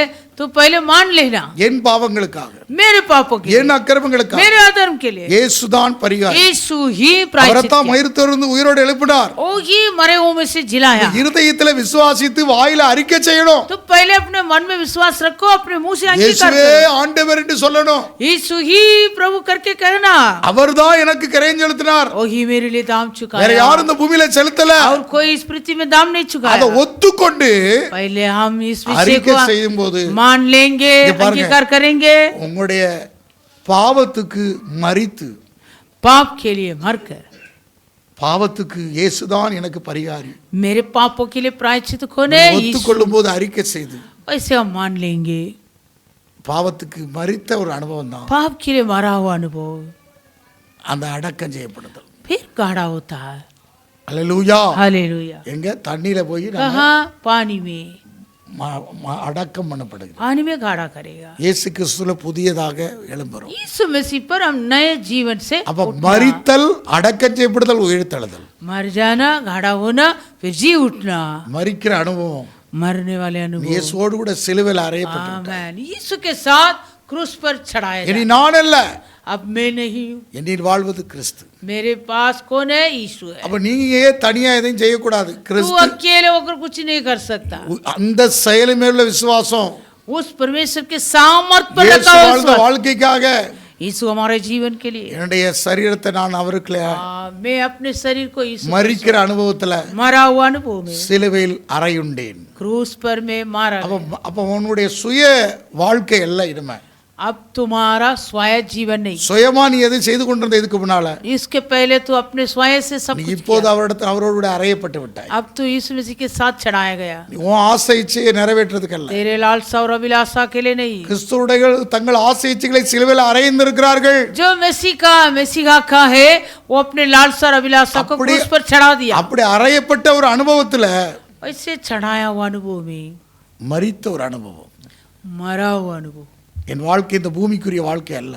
आमीन. मेरी जिंदगी इस पृथ्वी का नहीं. நான் இயேசுவோடு கூட வாழணும். मैं यीशु के साथ जी रहा हूं. அவர் சொன்ன வார்த்தையின்படி. उनके वचन के अनुसार. அப்ப இங்க பாருங்க, உன் பழைய வாழ்க்கை அடக்கம் பண்ணப்படுது. तुम्हारा पुराना जिंदगी गाढ़ा हो जाएगा. பழையவள் ஒளிந்தன, आमीन. सारे पुराना बीत गया, எல்லாம் सब புதிதாக்கப்படுகிறது. नया हो गया. அப்ப பழைய வாழ்க்கை எல்லாம் மூடப்பட வேண்டும். तुम्हारा सारे पुराना जिंदगी बीत जाना. ஆண்டவருடைய நாமத்துக்கு மகிமை உண்டாகட்டும். प्रभु की नाम की महिमा हो. அப்ப எல்லாம் அப்ப எல்லாம் பழையதெல்லாம் அடக்கம் பண்ணப்படுகிறாய். सब हमारा पुराना जिंदगी गाढ़ा हो जाए. பழைய வாழ்க்கை, पुराना जिंदगी, உன்னுடைய பழைய வாழ்க்கை எல்லாம் எங்க போயிருது? तुम्हारा सारा पुराना चाल चलन कहाँ हो जाएगा? எல்லாத்தையும் அடக்கம் பண்ண. सब पानी में गाढ़ा हो जाएगा. அல்லேலூயா. हालेलुया. நீ இப்ப எல்லாம் புதிதாக்கப்படுகிறாய். अब तू जी उठेगा पूरा नया, அடக்கம் பண்ண புதிதான வாழ்க்கைக்கு एक नए जिंदगी में. கிறிஸ்துவோடு கூட நீ எழுந்திருக்கிற. मसीह के साथ तो நீ उठा, எழுந்திரு. அப்ப இயேசுவோடு கூட கைப்பிடிச்சு வாரு. तो यीशु के हाथ पकड़ के उठता. இயேசுவை போல உன் வாழ்க்கை, यीशु के समान जीवन, இயேசு சொன்ன வார்த்தையினுடைய வாழ்க்கை. यीशु के वचन के अनुसार जीवन. அப்ப உன்னை சிங்காசனத்திலே உட்கார வைக்கிறார். तुम्हें सिंहासन में बिठाए, தேவ சபையில உட்காருகிறார்.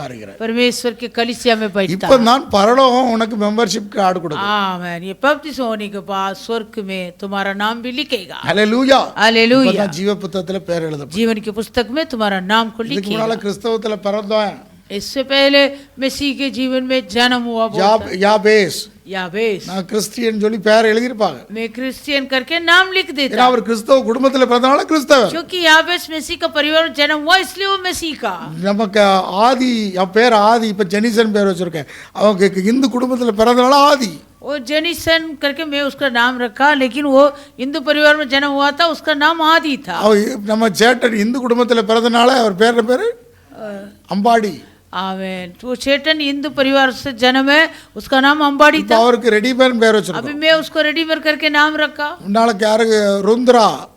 पहले वो ऐसा का नाम पहले रुद्रा था, அவ இந்து குடும்பத்துல பேர்.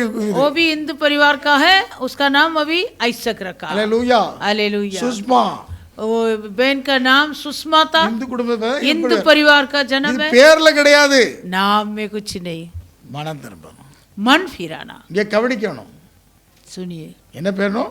क्या करना, மனம் திரும்புதல். मन फिराना। அல்லேலூயா. हालेलुया, மனம் திரும்புதல் मन फिराना। கிறிஸ்தவ வாழ்க்கையோட முதல்ல என்ன? मसीह का जीवन में पहले स्टेप क्या है? மனம் திரும்புதல். मन फिराना। அதான் பேஸ்மெண்ட். हमें वो ये बेसिक है, नहीं वही है। மனம் திரும்புதல் இல்லாதபடி ஒண்ணுமே கட்ட முடியாது. मन फिराए बिना कुछ नहीं कर सकते। அல்லேலூயா. हालेलुया, மனம் திரும்புதல் मन फिराओ, அதான் ரொம்ப முக்கியம். वो बहुत मुख्य। மனம் திரும்பி புதிதாக்கப்படணும். मन फिरा फिर नया हो जा, பழையது ஒளிந்து எல்லாம் புதுசா வர்றது. सारा पुराना फिर जाना, सब नया हो जाना। அவர் பேர் டேவிட். அவன் பிறக்கும் போதே அவனை அவங்க வீட்டில் பிரச்சனை வந்து தான் ஒரு இதுக்கு போய் அவன் பேரை டேவிட்னு வச்சாங்க. उसका नाम डेविड है।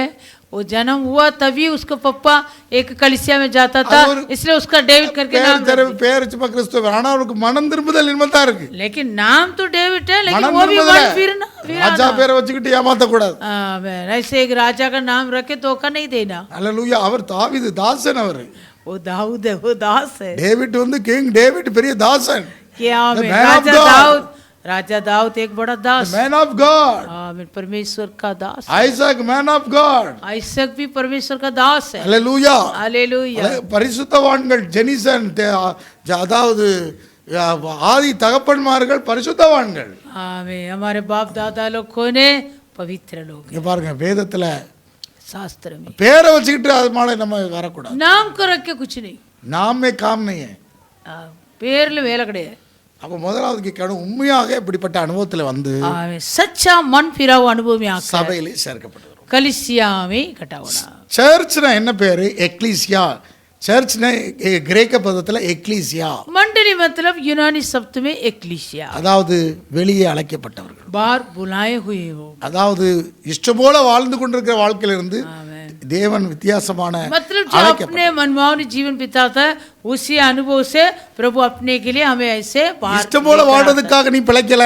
अभी तू जो जी रहा है अपने मनमानी जीवन के लिए नहीं। வாசிக்கலாம். தான் ரோமர் கிழமை 6ஆம் அதிகாரத்துல வாசித்தோம். रोमियो 6वां अध्याय, வாசிக்கலாம். ரோமர் 6:9 வாசிக்கலாம். रोमियो 6:9। மரித்தோர் இந்த இழந்த கிறிஸ்தியினி மரிப்பதில்லை என்று அறிந்திருக்கிறோம், மரணமினி அவரை ஆண்டு கொள்வதில்லை. क्योंकि ये जानते हैं कि मसीह मारे हुओं में से जी उठकर फिर मरने का नहीं, उस पर फिर मृत्यु की प्रभुता नहीं होने की। அவர் மரித்தது பாவத்திற்கென்று ஒரே தரம் மரித்தார், அவர் பிழைத்திருக்கிறது தேவனுக்கென்றே பிழைத்திருக்கிறார். क्योंकि वो जो मर गया तो पाप के लिए एक ही बार मर गया, परंतु जो जीवित है तो परमेश्वर के लिए जीवित है। அப்படியே நீங்களும் உங்களை பாவத்திற்கு மரித்தவர்களாகவும் நம்முடைய கர்த்தராகிய இயேசு கிறிஸ்துவுக்கு தேவனுக்கென்று பிழைத்திருக்கலாகவும் எண்ணிக்கொள்ளுங்கள். ऐसे ही तुम भी अपने आप को पाप के लिए तो मारा, परंतु परमेश्वर के लिए मसीह यीशु में இப்ப இங்க जीवित பாருங்க, நீங்க समझो। யாருக்கென்று பிழைத்திருக்கிறீங்க? இந்த பூமியில தேவனுக்கென்று பிழைத்திருக்கிறீர்கள். अभी तुम इस पृथ्वी में किसके लिए जीवित है? பழைய प्रभु வாழ்க்கைக்கு के लिए। மறைச்சிட்டீங்க. तुम्हारा पुराना जिंदगी இனிமே मर गई। தேவனுக்கென்று பிழைத்தவர்களாக अभी எண்ணிக்கொள்ளுங்கள். प्रभु के लिए तुम जीवित है। இப்படி என்னன்னு தேவனுக்கென்று பிழைத்திருக்கிறேன். ऐसे हम समझ पाना है मैं मसीह यीशु के लिए जीवित हूँ। நீங்க யார்? तो कौन है? Man of God. परमेश्वर का தேவ जन, தேவ பிள்ளைகள். परमेश्वर का संतान, the children of God. परमेश्वर का संतान, தேவ பிள்ளைகள். परमेश्वर के இப்படி எண்ணிக்கொள்ளுங்கள். वैसे तुम लोग समझ पाओ। ஆகையால் நீங்கள் சரீர இச்சல்படி பாவத்திற்கு கீழ்ப்படியத்தக்கதாக சாவுக்கேதோ உங்கள் சரீரத்தில் பாவம் ஆளாதிருப்பதாக. इसलिए पाप तुम्हारे नश्वर शरीर में राज्य न करे कि तुम उसकी लालसाओं के अधीन रहो। நீங்கள் உங்கள் அவயங்களை அநீதியின் ஆயுதங்களாக பாவத்திற்கு ஒப்புக்கூடாமல் உங்களை மரித்தோர்ந்து பிழைத்திருக்கிறவர்களாக தேவனுக்கு ஒப்பு கொடுத்து உங்கள் அவயங்களை நீதிக்குரிய ஆயுதங்களாக தேவனுக்கு ஒப்பு கொடுங்கள். और न अपने अंगों को अधर्म के हथियार होने के लिए पाप को सौंपो, पर अपने आप को मरे हुओं में से जी उठा हुआ जानकर परमेश्वर को सौंपो, और अपने अंगों को धर्म के हथियार होने के लिए परमेश्वर को सौंपो। இந்த ஆயுதம் உங்க அவயங்கள்லாம் ஒவ்வொரு ஆயுதம். तुम्हारा हर एक अंग एक एक हथियार है। இதுக்கு முன்னால அநீதிக்காக வாழ்ந்த இந்த அவயம், इससे पहले तो अधर्म के लिए जीवन பாவத்தை செய்த இந்த அவயம், पाप किया हुआ अंग இவ நீதிக்கு ஒப்பு கொடுக்கிறது. आप धार्मिकता के लिए सौंपना। நீங்கள் நியாயப்பிரமாணத்துக்கு கீழ்ப்பற்றாமல் கிருபைக்கு கீழ்ப்பற்றாபடியால் பாவம் உங்களை மேற்கொள்ள மாட்டாது. तब तुम पर पाप की प्रभुता न होगी, क्योंकि तुम व्यवस्था के अधीन नहीं वरन अनुग्रह के अधीन இப்ப हो। கிருபையான வார்த்தைக்கு நம்ம கீழ்ப்பட்டிருக்கணும். अभी हम अनुग्रह के वचन के अधीन में है। செய்ய முடியாதது இல்ல, செய்து காண்பித்தார் இயேசு. यीशु करके दिखाया, அந்த வாதால் அதன்படி தான் நீ செய்ய போற. उसी के यीशु जैसे करके दिखा वैसे तू भी करना। அவர் என்மக்கு எப்படி வாழ்ந்தோ அப்படித்தான் செய்ய போற. கிருபைக்கு தான் கீழ்ப்பட்டிருக்கீங்க. आमीन। तुम अनुग्रह के अधीन में இந்த है, அவயத்தை அதுக்கு அந்த வார்த்தை சத்திய வசனத்துக்கு ஒப்பு கொடுப்போம். इसलिए तुम अपने अंग को वो वचन के अधीन में सौंपो। இப்ப பிழைத்திருக்கிறது யாருக்காக பிழைச்சிருக்கீங்க? अभी हम जो जीता है किसके लिए? இப்ப வாசிப்போம் ரோமருக்கு எழுதின நிருபம் 14ஆம் அதிகாரம் रोमी 14 अध्याय, வாசிப்போம் 14ஆம் அதிகாரம் 7ஆம் வசனம். रोमी 14:7। நம்மில் ஒருவனும் தனக்கென்று பிழைக்கிறதும் இல்லை, ஒருவன் தனக்கென்று மரிக்கிறதும் இல்லை. क्योंकि हम में से न तो कोई अपने लिए जीता है और न कोई अपने लिए मरता है। உனக்குன்னு நீ பிழைக்கல, உனக்குன்னு மரிக்கல. तो तुम्हारे लिए ना जीता, तुम्हारे நீ लिए ना மரித்தாலும் பிழைத்தாலும் இயேசுவுக்கு தான். यदि तू मरेगा या जिएगा यीशु के लिए, ஏன்னா நீ அதற்காகத்தான் வாழ்கிறாய். क्योंकि तू यीशु के लिए जी रहा। நாம் பிழைத்தாலும் கர்த்தருக்கென்று பிழைக்கிறோம், மரித்தாலும் கர்த்தருக்கென்று மரிக்கிறோம். आमीन। हम जीता प्रभु के लिए, हम मरेगा तो भी प्रभु के लिए। ஏன்னா நாம யாருடைய செயலின்படி விசுவாசித்திருக்கிறோம்? हम किसके? தேவனுடைய செயலின்படி. परमेश्वर का वो सामर्थ அவரை काम पर हम மரித்தோடு विश्वास रखा। அவரை மரித்தோடு உயிரோடு எழுப்பி அவரை आमीन। சதா காலம் உயிரோடு இருக்கிறார். हमें परमेश्वर को सामर्थ काम क्या है? यीशु को मरे हुए में से जिलाया। यीशु सदा काल के लिए जीवित அந்த है। செயலின்படி தான் விசுவாசித்திருக்கிறாய். उस परमेश्वर के वो काम के अनुसार तू विश्वास रखा। புரியுதா? ஹல்லேலூயா. हालेलुया। அவரை பிதாவின் சிங்காசனத்தில் உயிரோடு எழுப்பி வச்சிருக்கிறார். आमीन। पिता अपने सिंहासन में यीशु को जिला के बिठाया। அந்த செயலின்படி தான் उस काम के நீ अनुसार அவரை விசுவாசித்திருக்கிறாய். तो यीशु पर विश्वास அப்படிதான் रख। நீங்க ஞானஸ்நானம் பண்ணப்படுவீங்க. वैसे ही तू நீ எழுந்திருக்கிறாய். तो जी उठा। அப்ப பிழைத்தாலும் நீ மரித்தாலும் கர்த்தருக்காக நீ பிழைக்கிற, கர்த்தருக்காக इसलिए மரிக்கிற. अतः जिए या मरे तो प्रभु के लिए जी रहा, प्रभु के लिए मर रहा। ஏன்னா அவர் கையில சாவி இருக்கு. क्योंकि चाबी यीशु के हाथ में है। மரணத்துக்கு அதிகாரி, மரணத்துக்கு என்ன, மரணத்துக்கும் பாதாளத்துக்கு கூட திறவுகோல் அவர் கையில இருக்கு. आमीन। मरण और अधोलोक दोनों को चाबी उसके हाथ में है। அதனால நீ ஒன்றும் பயப்பட வேண்டாம். इसलिए तो मरण के दासत्व में रहना उससे नहीं। அதனால இப்படித்தான் நம்ம பிழைச்சிருக்கிறோம். ऐसे ही हम जी रहा है। வாசிக்கலாம் 9வது வசனம். 9वां वचन। கிறிஸ்து மரித்தோர் மேலும் ஜீவனோர் மேலும் ஆண்டவராய் இருக்கும் பொருட்டு மரித்தும் எழுந்து பிழைத்தும் இருக்கிறார். क्योंकि मसीह इसीलिए मरा और जी भी उठा कि वो मरे हुए और जीवित दोनों को प्रभु है। இங்கே பாருங்க, மரித்தோர் மேலும் ஜீவனோர் மேலும். मरे हुओं को और जीवितों को, மரித்தோர் மேலும் मरे हुओं को ஜீவனுள்ளோர் மேலும் ஆண்டவர் और இருக்கிறார். जीवितों दोनों का वो प्रभु हो। இப்ப நமக்கும் ஆண்டவர் அவர். हमें भी वो प्रभु है। மரித்தோர் மேலும் जो मरा है उनको भी அங்கேயும் ஆண்டவர் தான். वो, उनके लिए भी वो प्रभु है। அவர்களுக்கு யார் ஆண்டவரா இருக்கிறார்? उनके लिए प्रभु कौन है? பரதேசில. परदेश में। அதாவது அவர்களுக்கும் ஆண்டவர்.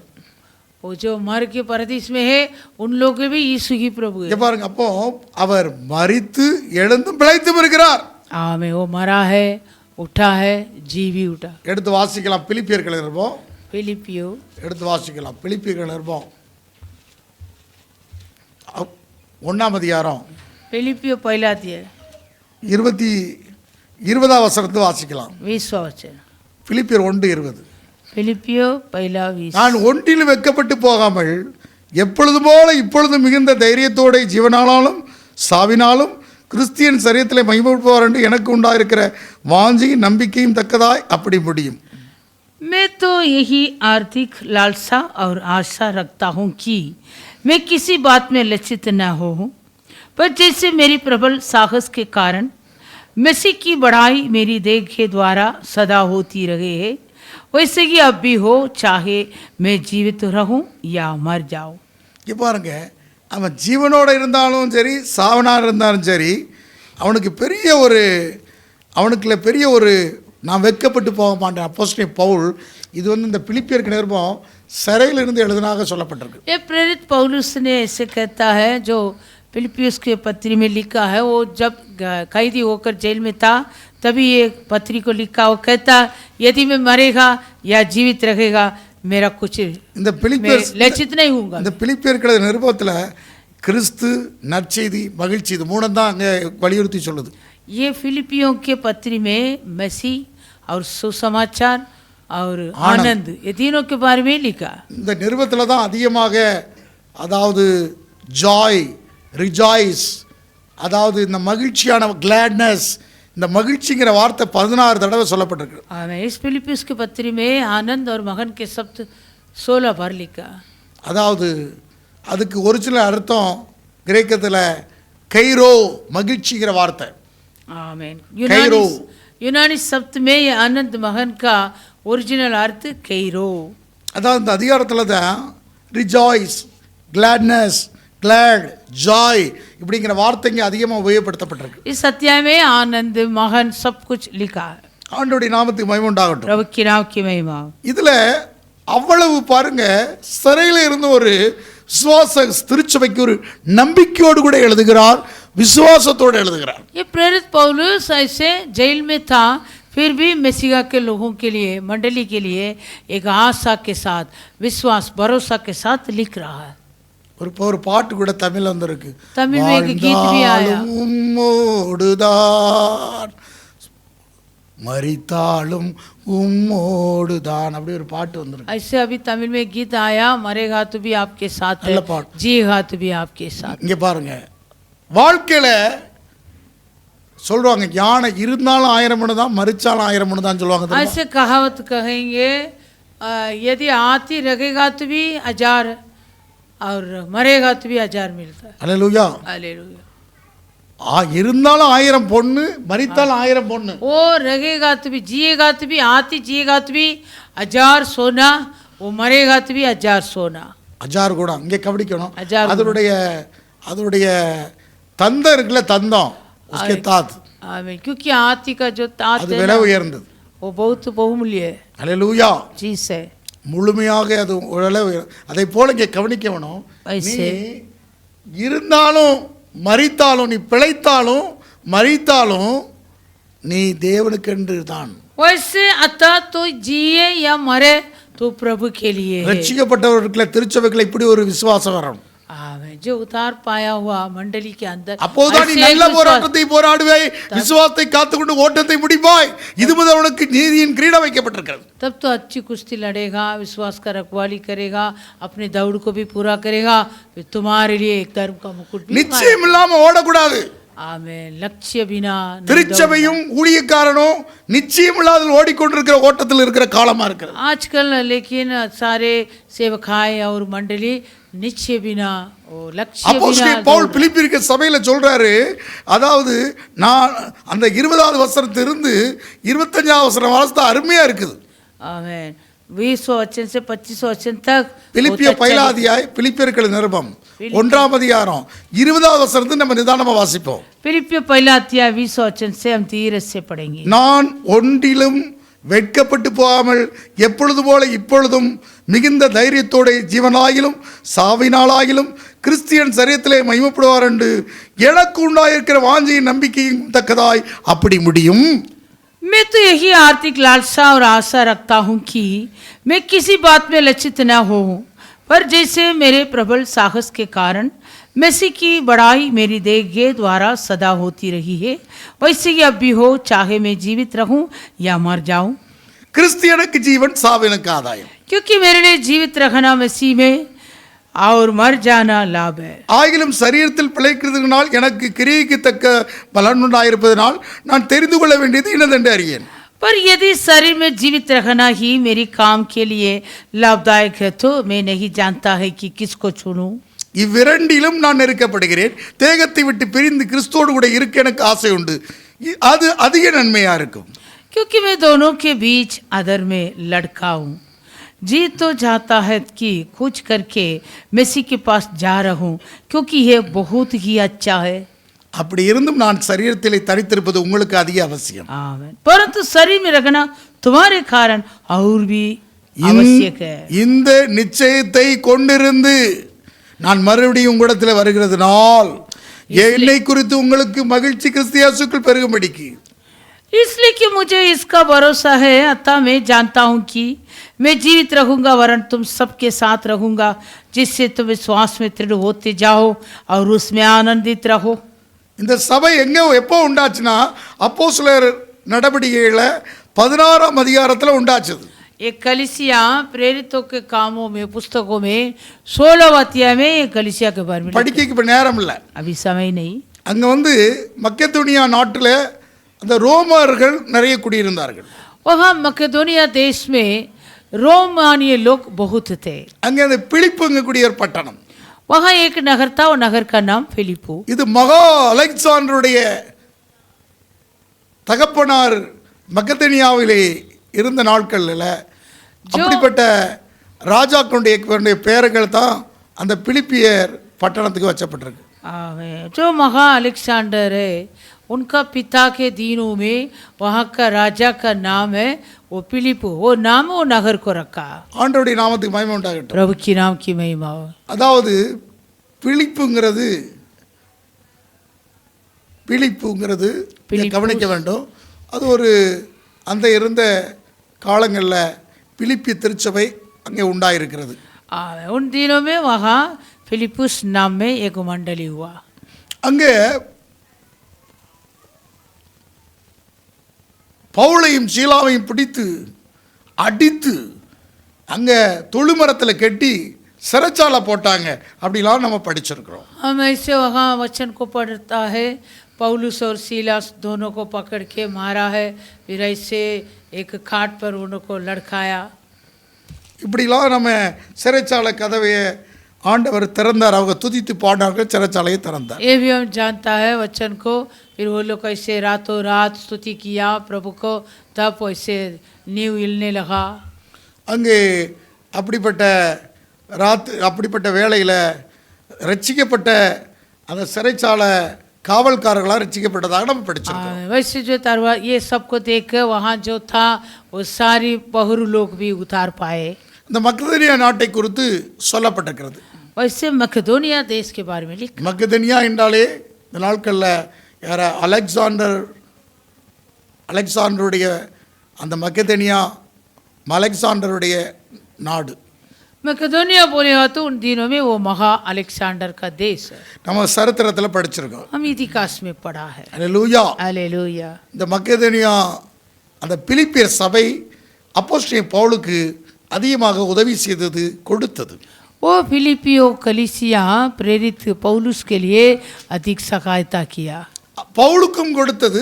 எருசலேமில் பிரச்சனை உண்டாகின போது, உபத்திரவம் உண்டான நாட்களே தர்ம பணத்தை பிரித்து இந்த சபைகளை பிரித்து அதிகமாக அவர்கள் கொடுத்தார்கள் என்று, உதாரணமாக கொடுத்தார் என்று 2 கொரிந்தியர் நிருபம் 8-9 அதிகாரங்களை வாசிக்கிறோம். और दूसरा कुरिन्थियों को 35:8 और 9 अध्याय में पढ़ रहा है. पौलुस को भी मदद किया और यरूशलेम में ऐसे गई दरिद्र अनुभव आया क्रूर, तभी वो यरूशलेम के लिए भी ये लोग को मदद किया था. இந்த திருச்சபையிலிருந்து ஐஸ்வர்யவதியாக இருந்தவள் தான் லீதியாள். और इसी कलीसिया में एक बड़ी धनवान थी वो लीदिया. அன்றைக்கு ஜெபம் பண்ண போனவங்க ஆத்தங்கரையில் அவ லீதியாவுடைய இருதயம் திறக்கப்பட்டு அவர் ரட்சிக்கப்பட்டார். उन दिनों में ये लोग जो ऐसे नदी के किनारे में प्रार्थना करने के लिए गया था, तभी वो लूदिया के मन को खोल के वो उतार. அவர் வீட்டார் அனைவரோடு ஞானஸ்நானம் பெற்று எங்க வீட்டிலே தங்கி இருந்து ஊழியன்னு வருந்தி கேட்டுக்கொண்டாள். फिर वो उन्होंने ऐसे भी पूछ रही थी और उनके परिवार पूरा बपतिस्मा लिया, और मेरे परिवार में तुम लोग रहना, तुम सेवा करना कर. இதெல்லாம் லூக்கு 16ஆம் அதிகாரத்திலே வாசிக்கிறோம். ये सब அப்போஸ்தலர் 16ஆம் அதிகாரத்திலே வாசிக்கிறோம். प्रेरित 16 अध्याय में அங்க पढ़ रहा. குறி சொல்ற ஒரு ஸ்திரீ, वहाँ एक भावी करने वाली स्त्री थी. அவளுக்கு வேலை இல்லாம போயிட்டு பவுலும் சீலாவுக்கு வேலை வந்துட்டு. उनका पूरा जो भावी कहने वाला काम मिट गया, पौलुस और सीलास का काम पड़ गया. குறி சொல்ற ஸ்திரீவுடைய வீட்டில் பயங்கர கூட்டம் ஒரு காலத்தில் அவ பெரிய வியாபாரம் ஆகிட்டு இருந்துச்சு. वो ऐसे अपने भावी करने से एक बड़ा व्यापार किए थे. उनके परिवार में बहुत बड़ा भीड़ इकट्ठे हुए थे एक दिन में. இங்கே லீதியாவுடைய வீட்டில் பயங்கரமான கூட்டம். अभी ये लूदिया के घर के अंदर बहुत सारे भीड़ हुआ. அங்க பார்த்தா அவளுக்கு கோவம் வந்து, इसलिए वो भावी कहने वाली स्त्री बहुत गुस्सा होकर அவருடைய எஜமான் மற்றும் அங்கே உள்ள அதிகாரிகிட்ட போய் சொல்லி இவங்களை இழுத்து கொண்டு அவ கலகம் பண்ணி அவர்களை அடிக்கிறதுக்கு ரோமருடைய ஆட்சி காலத்தில் ரோமர்களிடத்தில் ஒப்பு கொடுத்தார். वैसे वो स्त्री ने क्या किए, ये दोनों को पौलुस और सीलास को ऐसे उनके ऊपर कुछ बातें बोलकर वो रोमानियों के अधीन में खींच के सौंपी थी. அவளை இழுத்து கொண்டு வஸ்திரங்களை கிழித்து அடிச்சு சிறையில போட்டாங்க. वो दोनों को ऐसे खींच के वस्त्र को फाड़ இப்படி कर சரித்திரத்தை जेल में डाला. இப்படி சரித்திரத்தை உடையதுதான் அந்த பிலிப்பியர் சபை. वैसे ही चरित्र है वो फिलिप्पुस का कलीसिया. ஆண்டவருடைய நாமத்துக்கு மகிமை உண்டாகட்டும். प्रभु की नाम की महिमा हो. இந்த அப்போஸ்தலனாகிய பவுலுக்கு நல்ல பண உதவியை செய்து உதவி செய்தவர்கள். ये प्रेरित पौलुस के लिए फिलिप्पुस कलीसिया से बहुत पैसे की मदद किया. தரித்திரத்திலையும் உபத்திரத்திலையும் கூட அந்த எருசலேம் பட்டணத்தில் தேவனுக்கு விரோதமாக கிறிஸ்தவ சபைக்கு ரொம்ப உபத்திரங்கள் வரும்போது அப்போஸ்தலனாகிய பவுல் பணங்களை கலெக்ட் பண்ணி பிரித்து அதை அனுப்பப்பட்டது இந்த பிலிப்பியர் இடத்துல இருந்து. ये फिलिपियो कलीसिया के द्वारा जो यरूशलेम मंदिर में कई सतावट हुआ था, क्रूर वहाँ अकाल और दरिद्र हुआ, तब ये प्रेरित पौलुस ने ये फिलिप्पुस कलीसिया के द्वारा पैसा इकट्ठा करके वहाँ भेजा. அவர்களுக்கு அந்த சபைக்கு விசேஷத்தை கிருபை கொடுத்திருந்தார். கொடுக்கிறது அதிகமான கிருபை. आमीन. वो फिलिप्पुस के वो कलीसिया ऐसे देने में अधिक अनुग्रह पाया था. அந்த சபைக்கு தான் இப்படி எழுதுகிறார். उसी कलीसिया के लिए प्रेरित पौलुस ऐसे लिखा है. அதாவது இங்கே கவனிக்கணும், ஒரு நிச்சயித்து கொண்டு நான் ஓடிக்கொண்டிருக்கிறேன். एक निश्चय के साथ मैं दौड़ रहा हूँ. அல்லேலூயா. அல்லேலூயா. எனக்கு ஒரு நிச்சயம் இருக்குப்பா. मेरे लिए एक निश्चय है, அதனால நீங்களும் மகிழ்ச்சியா இருங்க. इसलिए तुम भी आनंद रहो. அதனால தான் என்ன சொல்றாரு, அந்த பிலிப்பியர் 4 நாள்ல கர்த்தருக்குள் சந்தோஷப்படுங்கள், மறுபடியும் கர்த்தருக்குள் சந்தோஷமான்னு சொல்கிறேன் எழுதுகிறார். इसलिए फिलिप्पियोस को पत्री 4:4 में भी कहता, तुम प्रभु पर सदा आनंदित रहो. मैं फिर कहता हूँ तुम आनंदित रहो. நான் சந்தோஷத்தோட தான் இருக்கிறேன். ओ मैं प्रेरित पौलुस ने कहा, मैं जेल में मैं आनंद में रहता हूँ. எவ்வளவு கட்டுகளும் எத்தனை போராட்டங்களும் இடர்களும் வந்தாலும் कितने सतावट सकेती संकट आने में भी நான் ஒரு நிச்சயத்தோடு கூட நிச்சயம் கொண்டிருந்து நான் ஓடுகிறேன்னு சொல்கிறார். वो कहता है प्रेरित पौलुस, मैं एक लक्ष्य के साथ दौड़ रहा हूँ. நான் மறுபடியும் இடத்துல வருவேன். मैं वापस तुम्हारे पास आऊंगा. அல்லேலூயா. हालेलुया. இங்க பாருங்க, மறுபடியும் நான் உங்களிடத்துல அந்த மகிழ்ச்சி கிறிஸ்தியேசுக்குள்ள பெருகும்படிக்கு நான் நிச்சயித்து கொண்டு நான் வர்றேங்கிறார். என்ன நிச்சயித்து கொண்டிருந்தார்? तुम्हारा आनंद प्रभु यीशु मसीह पर बढ़ते जाने के लिए मैं बड़ा भरोसा के साथ आऊंगा. அதாவது அவருக்குள்ள ஒரு பெரிய நிச்சயம் இருந்தது. आमीन. पौलुस के अंदर एक बड़ा लक्ष्य. ஆகாயத்துல செலவம் பண்ணவள நான் நிச்சயித்து கொண்டு செலவு பண்றேன். 2 கொரிந்தியர்கள் எழுதின நிருபத்துல சொல்கிறார். 1 கொரிந்தியர்கள் 9ஆம் அதிகாரத்துல சொல்கிறார் 26ல, पहला कुरिन्थियों 9:26 ஆகையால் நான் நிச்சயமில்லாதவனாக ஓடேன், ஆகாயத்தை அடிக்கிறவனாக செலவம் பண்ணேன். आमीन. लक्ष्यहीन नहीं, मैं इसी रीति से मुक्कों से लड़ता हूँ. ஒரு நிச்சயத்தோடு கூட ஓட வேண்டும். एक लक्ष्य के साथ हम दौड़ना. என்ன நிச்சயம் அவருக்குள்ள இருந்தது? क्या लक्ष्य था उनके अंदर? என்ன निश्चय இருந்தது பவுலுக்குள்ள? पौलुस के अंदर क्या भरोसा था? நான் பிழைத்தாலும் அவருக்கு மரித்தாலும் அவருக்கு. अतः मैं जिए या मरे प्रभु यीशु के लिए. அல்லேலூயா. हालेलुया. ஏன் தேவனுடைய செயலை அவர் கண்டு கொண்டார்? क्योंकि परमेश्वर का वो सामर्थ्य काम को वो देख, தேவனுடைய செயலின்படியே परमेश्वर के सामर्थ्य काम के अनुसार இயேசுவும் அப்படி மரித்தார், அடக்கம் செய்யப்பட்டார், உயிர் தெழுந்தார். यीशु भी वैसे मारा गया, खड़ा किया, जी उठा.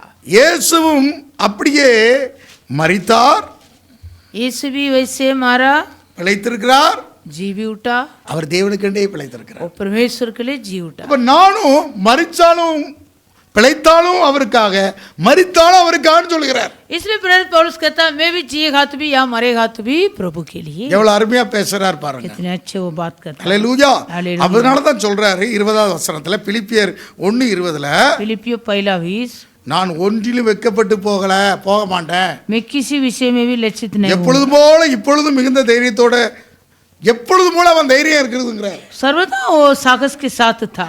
சிலருக்கு பணம் இருந்தா கொஞ்சம் தைரியம் அப்படி பலம் வந்துடும். कई लोग का पैसा होता तो बल आ जाएगा, பணம் இல்லைன்னா பலம்லாம் पैसा नहीं तो ढीला हो जाएंगे. என்ன இருந்தாலும் பலன். कुछ भी हो. சிலருக்கு தன்னை கொஞ்சம் உயர்த்தி பேசிட்டா கொஞ்சம் பலம் வந்துடும். कई लोग को अपने पढ़ाई में थोड़ा बल आ जाता. நல்ல அவர்களுக்கு கனம் வரும்போது பலம் வரும், கனவீனம் வந்துட்டா பலம் வரும். जब आदर मिलता तब वो लोग बल से रहेंगे, आदर नहीं तो ऐसे ढीला हो जाएंगे. பாருங்க, அவர் சொல்கிறார் எப்பொழுதும் போல இப்பொழுதும். 20வது வசனம் ரொம்ப முக்கியம். நான் ஒன்றிலும் வெட்கப்பட்டு போகாமல், पढ़िए பிலிப்பியர் 1:20. पढ़िए நான் ஒன்றிலும் வெட்கப்பட்டு போகாமல் எப்பொழுது போல இப்பொழுது மிகுந்த தைரியத்தோடு ஜீவனாலும் சாவாகிலும் கிறிஸ்தியன் சரீரத்திலே மகிமைப்படுவார் என்று எனக்கு உண்டாயிருக்கிற வாஞ்சைக்கும் நம்பிக்கைக்கும் தக்கதாக அப்படி முடியும். ये मैं तो यदि आर्थिक लालसा और आशा रखता हूँ कि मैं किसी बात में लज्जित न हूँ, पर जैसे मेरे प्रबल साहस के कारण मसीह की बढ़ाई मेरी देह के द्वारा सदा होती रही है, वैसे ही अब भी हो, चाहे मैं जीवित रहूं या मर जाऊं. இப்படிதான் கிறிஸ்தியனுக்கு ஜீவன் சாவனுக்கு ஆதாயம். वो कहता मेरे लिए यीशु लाभदायक है. மரித்தாலும் அவரோட, ஜீவித்தாலும் அவரோட. यदि मैं मरेगा तो भी जिएगा तो भी उसी के साथ है. இதுக்குள்ள அவனுக்குள்ள ஒரு வாஞ்சையும் ஒரு நம்பிக்கையும் இருந்திருக்காங்க. इतने बड़े एक लालसा और आशा था. ஒரு நல்ல ஒரு ஆம்பிஷன், நல்ல ஒரு வாஞ்சை, நல்ல ஒரு நம்பிக்கை. एक अच्छी एम्बिशन है, एक अच्छी मकसद அதுதான் है. சரீரத்துல அவன் எவ்வளவு பாடுகள் அனுபவித்திருக்கிறான், அத்தனைக்கும் கர்த்தர் அவனுக்கு கிருபை கொடுத்தார். आमेन. इस कारण அதிக கிருபை கொடுத்த காரணம் என்ன தெரியுமா? இப்படி ஒரு இது இருந்தது. प्रेरित पौलुस के लिए परमेश्वर अधिक अनुग्रह दिया था. कारण क्या है? उतने अच्छे प्रेरित पौलुस तो அதனால தான் 1 கொரிந்தியர் 15ஆம் அதிகாரம் 10வது வசனத்துல நான் அதிகமா பிரயாசப்பட்டேன், அதிகமாக கிருபை பெற்றேன், நான் அல்ல எனக்கு இருக்கிற கிருபை அப்படி செய்கிறது. आमीन. इसलिए पहले कुरिन्थियों 15 अध्याय में 10 वचन में प्रेरित पौलुस ने कहा मैं अधिक अनुग्रह पाया हूं क्योंकि मैं अधिक परिश्रम भी किया. அதிகமான கிருபை அவனுக்கு எப்படி கிடைச்சிருக்குன்னா, ये अधिक अनुग्रह प्रेरित पौलुस कैसे मिला? இப்படி ஒரு வாஞ்சையும் நம்பிக்கையும் அவனுக்குள்ள இருந்திருக்கிறது. ऐसे एक बड़े लालसा और आशा प्रेरित पौलुस के पास. அப்போஸ்தலர் பவுலுக்குள்ள அப்படிப்பட்ட ஒரு வாஞ்சையும் அப்படிப்பட்ட ஒரு நம்பிக்கை இருந்திருக்கு. प्रेरित पौलुस के अंदर ऐसे एक बड़े आशा भी था और लालसा भी. ஜீவனானாலும் சாவானாலும் यदि मैं मरे या जी, என் சரீரத்தில் அவர் மகிமைப்படுவார். मेरे शरीर में यीशु महिमा. எவ்வளவு அருமையான ஒரு விசுவாசம். कितने एक अच्छी विश्वास है. அப்படிப்பட்டவர் தாங்க நல்ல போராட்டத்தை போராடி ஓட்டத்தை ऐसे முடித்து जो விசுவாசத்தை காத்துக்கொண்டு நீதியின் கிட வைக்கப்பட்டது அவருக்கு. इसलिए अच्छी कुश्ती लड़ा, विश्वास का रखवाली किया, दौड़ को पूरा किया, धर्म का मुकुट भी मिला. நான் ஒன்றிலும் வெட்கப்பட்டு போகாமல் किसी बात में भी मैं लज्जित ना हूँ. எப்பொழுதும் போல இப்பொழுதும், இங்க பாருங்க அதான் ரொம்ப முக்கியம். எப்பொழுதும் போல இப்பொழுதும், உபத்திரத்துல நெருக்கத்துல उपद्रव में, संकट में, எப்பொழுதும் போல, सर्वदा के जैसे. எப்பொழுதும் போல இப்பொழுதும், எப்பொழுதும் இப்பொழுதும் 2 வார்த்தை கொடுத்துருக்கு பாருங்க, आमेन. ரொம்ப हालेलुया. முக்கியம். எப்பொழுதும் போல இப்பொழுது. அதை வாசிங்க. 20வது வசனம் எப்படி சொல்லப்பட்டிருக்கு? எப்பொழுதும் போல இப்பொழுதும், according to my earnest expectation and hope that it is nothing I shall be ashamed, but with all boldness. இங்கே பாருங்க, according to my earnest expectation and hope, the லாஸ்ட்ல எழுதியிருக்கிறார் boldness, always so now also Christ will be magnified in my body, whether by life is the death. அதாவது எப்பொழுதும் போல பிரச்சனைக்கு எத்தனை ஊத்திரங்கள் இருக்கிறதும் எப்பொழுதும் போல அந்த இப்போது நான் இருக்கிறேன். मैं जैसे वैसे अब भी हो. அல்லேலூயா. हालेलुया. நான் ஒன்றிலையும் வெட்கப்பட்டு போக மாட்டேன். मैं किसी बात में लज्जित ना हूँ. மிகுந்த தைரியத்தோட தான் இருக்கிறேன். बहुत हिम्मत के साथ हूँ. அதுக்கு காரணம் தெரியுமா? कारण क्या? அவனுக்கு நல்ல வாஞ்சையும் ஒரு நம்பிக்கையும் இருந்தது. पौलुस के अंदर एक बड़ा आशा भी था और लालच. My earnest expectation and hope, அதாவது நல்ல ஒரு உள்ளார்வம் இருந்தது. एक अच्छे उनका अंदर लालच था. அவனுக்கு நல்ல ஒரு நம்பிக்கை இருந்துச்சு. एक अच्छा आशा, लालसा और आशा दोनों. இந்த நிச்சயத்தோடு கூட தான் इस निश्चय के साथ ரெண்டுல எது வந்தாலும் பரவாயில்லன்னு அவன் ஒரு தைரியமாக இருக்கிறான். ऐसे बड़े एक हिम्मत के साथ, साहस के साथ था, தைரியம். कुछ भी हो, வாழ்வானாலும் சாவானாலும் या जिए या मरे, கிறிஸ்தியனுக்கு ஜீவன் சாவனுக்கு ஆதாயம். हमें मेसी जीवित रखना मेरे लिए लाभदायक है. இப்படிப்பட்ட ஒரு நிச்சயம் தைரியம் இருந்திருக்கு. वैसे एक निश्चय के साथ पौलुस था. அப்படிதாங்க, அதாவது தான் இப்படிப்பட்ட ஒரு தைரியத்தோடு கூட ஓடுறதை நம்ம பார்க்கிறோம். ऐसे एक बड़े साहस के साथ प्रेरित पौलुस दौड़ा था. அப்போ அது மேல ஒரு நம்பிக்கை, அந்த தேவனுடைய செயல் மேல ஒரு விசுவாசம் வச்சபடியே இருக்கிறான். आमीन. परमेश्वर के उस सामर्थ के काम पर वो विश्वास रखा था. அப்போ நாமும் கூட அப்படிப்பட்ட விசுவாசம் தேவை. हमारा भी ऐसे विश्वास जरूरत है। அவரை மரித்தோர்ந்து எழும்பின தேவனுடைய செயலின் மேல ஒரு விசுவாசம் வைக்கணும். आमीन। जैसे यीशु मसीह को मरे हुए में से जिलाया, वो परमेश्वर के सामर्थ काम पर हम विश्वास रखते हैं। ஆபிரகாமுடைய விசுவாசம் அப்படி இருந்துச்சு. अब्राहम विश्वास किया, அதனால தான் தன்னுடைய குமாரனை பலி செலுத்தினாங்க மோரியா மலையில் போய். इसलिए अब्राहम अपने पुत्र को मोरिया पर्वत में बलि चढ़ाया। தேவன் மரித்தோர்ந்து இயேசுவை உயிரோடு எழுப்பின आमीन। क्योंकि मरे हुए में से அந்த தேவன் மேல விசுவாசம் வைத்தான். जिलाया, उस परमेश्वर पर वो विश्वास रखा। அந்த ஆபிரகாம் தான் அங்கே நீ தேவனுக்கு பயப்பட என்று சொன்னார். इसलिए वो अब्राहम के बारे में परमेश्वर ने कहा तो परमेश्वर को அந்த ஆபிரகாம் தான் விசுவாசத்தின் தகப்பன். उसी अब्राहम विश्वास के पिता है। அல்லேலூயா. हालेलुया। அவன் தான் அங்கே பரதேசில ஒரு இளைப்பாறுத இடத்துல சேர்க்கப்பட்டான். ஒரு விசுவாசத்தை தகப்பட மடியிலே சேர்க்கப்பட்டவனாக பார்க்க முடியும். विश्वास के पिता अब्राहम के मांडी में ही हम देख रहा है, परदेश में सब कुछ जा रहा है। அப்ப விசுவாசத்துக்கு தகப்பன், वो विश्वास का पिता, ஆதியில ஒரு தகப்பனாக இருக்கிறான். वो आदि पिता। அப்ப அதுக்கு காரணம் என்ன? कारण क्या? தேவன் மேலுள்ள செயலின் மேல ஒரு விசுவாசம். वो परमेश्वर का सामर्थ काम पर विश्वास, அவரோடு கூட எழுப்பி நம்மளை வச்சிருக்கிறார். उसी के साथ हमें भी जिलाया। ஞானஸ்நானங்கிறது என்ன? बपतिस्मा मतलब क्या? அவரை மரித்தோர்ந்து எழுப்பி उनको मरे हुए में से जिलाकर, தேவனுடைய செயல் மேலுள்ள விசுவாசத்தினாலே அவரோடு நீங்களும் எழுந்திருக்கிறீங்க. उस परमेश्वर के वो सामर्थ काम पर जो विश्वास உங்க रखा, வாழ்க்கை அடக்கம் பண்ணி அவரோடு கூட எழுந்திருக்கிறீங்க. तुम्हारे जीवन भी बपतिस्मा में गाढ़ा हो जाता, फिर उसी के साथ जी उठता। அப்ப நீங்க பூமிக்குரியவர்கள் அல்ல, तुम अभी इस पृथ्वी का नहीं, மேலானவே நாடம். स्वर्गीय वस्तुओं के खोजी। கொலோசியர் 3:1 எடுத்துக்கிறோம். कोलोसिय 3 நான் முடிச்சலான்னு பார்க்குறேன், நேரம் இல்லை. அடுத்தது அதாவது கொலோசியர் 3:1, நீங்கள் கிறிஸ்துவோடு எழுந்ததுண்டானால் கிறிஸ்து தேவனுடைய வலது பாரசத்தில் வீட்டிற்கும் இடத்துள்ள மேலானவைகளையே தேடுங்கள். अतः जब तुम मसीह के साथ जिलाए हैं तो स्वर्गीय वस्तुओं की खोजी में रहो, जहाँ मसीह विद्यमान है और परमेश्वर के दाहिने ओर बैठा है। நானும் ஊழியக்காரனானது எப்படி ஆயிருப்பேன்? मैं कैसे सेवक बना? இப்படிப்பட்ட தரிசனத்தினால தான், वैसे மேலானவே தன்னால தான் இந்த கிருபை எனக்கு தந்தார். वैसे मैं स्वर्गीय वस्तुओं के खोज में था, इसलिए मेरा अनुग्रह मिला। அல்லேலூயா. हालेलुया। மரித்தாலும் அவரோட, ஜீவனோடு இருந்தாலும் அவரோட. அதனால தான் இந்த தைரியம், இப்படிப்பட்ட ஒரு நம்பிக்கை வாஞ்ச எனக்கு வந்துச்சு. ऐसे मेरा भी एक साहस, एक लालच और आशा कैसे आया, मैं मरेगा तो भी जिएगा तो भी उसी के साथ हूँ। அப்படிப்பட்ட மேலானவைகளையே நீங்கள் தேடணும். ऐसे तुम भी स्वर्गीय वस्तुओं के खोज में रहो। நீங்க ஞானஸ்நானங்கிறது கிறிஸ்துவோடு கூட நீங்களும் எழுந்திருக்கீங்க.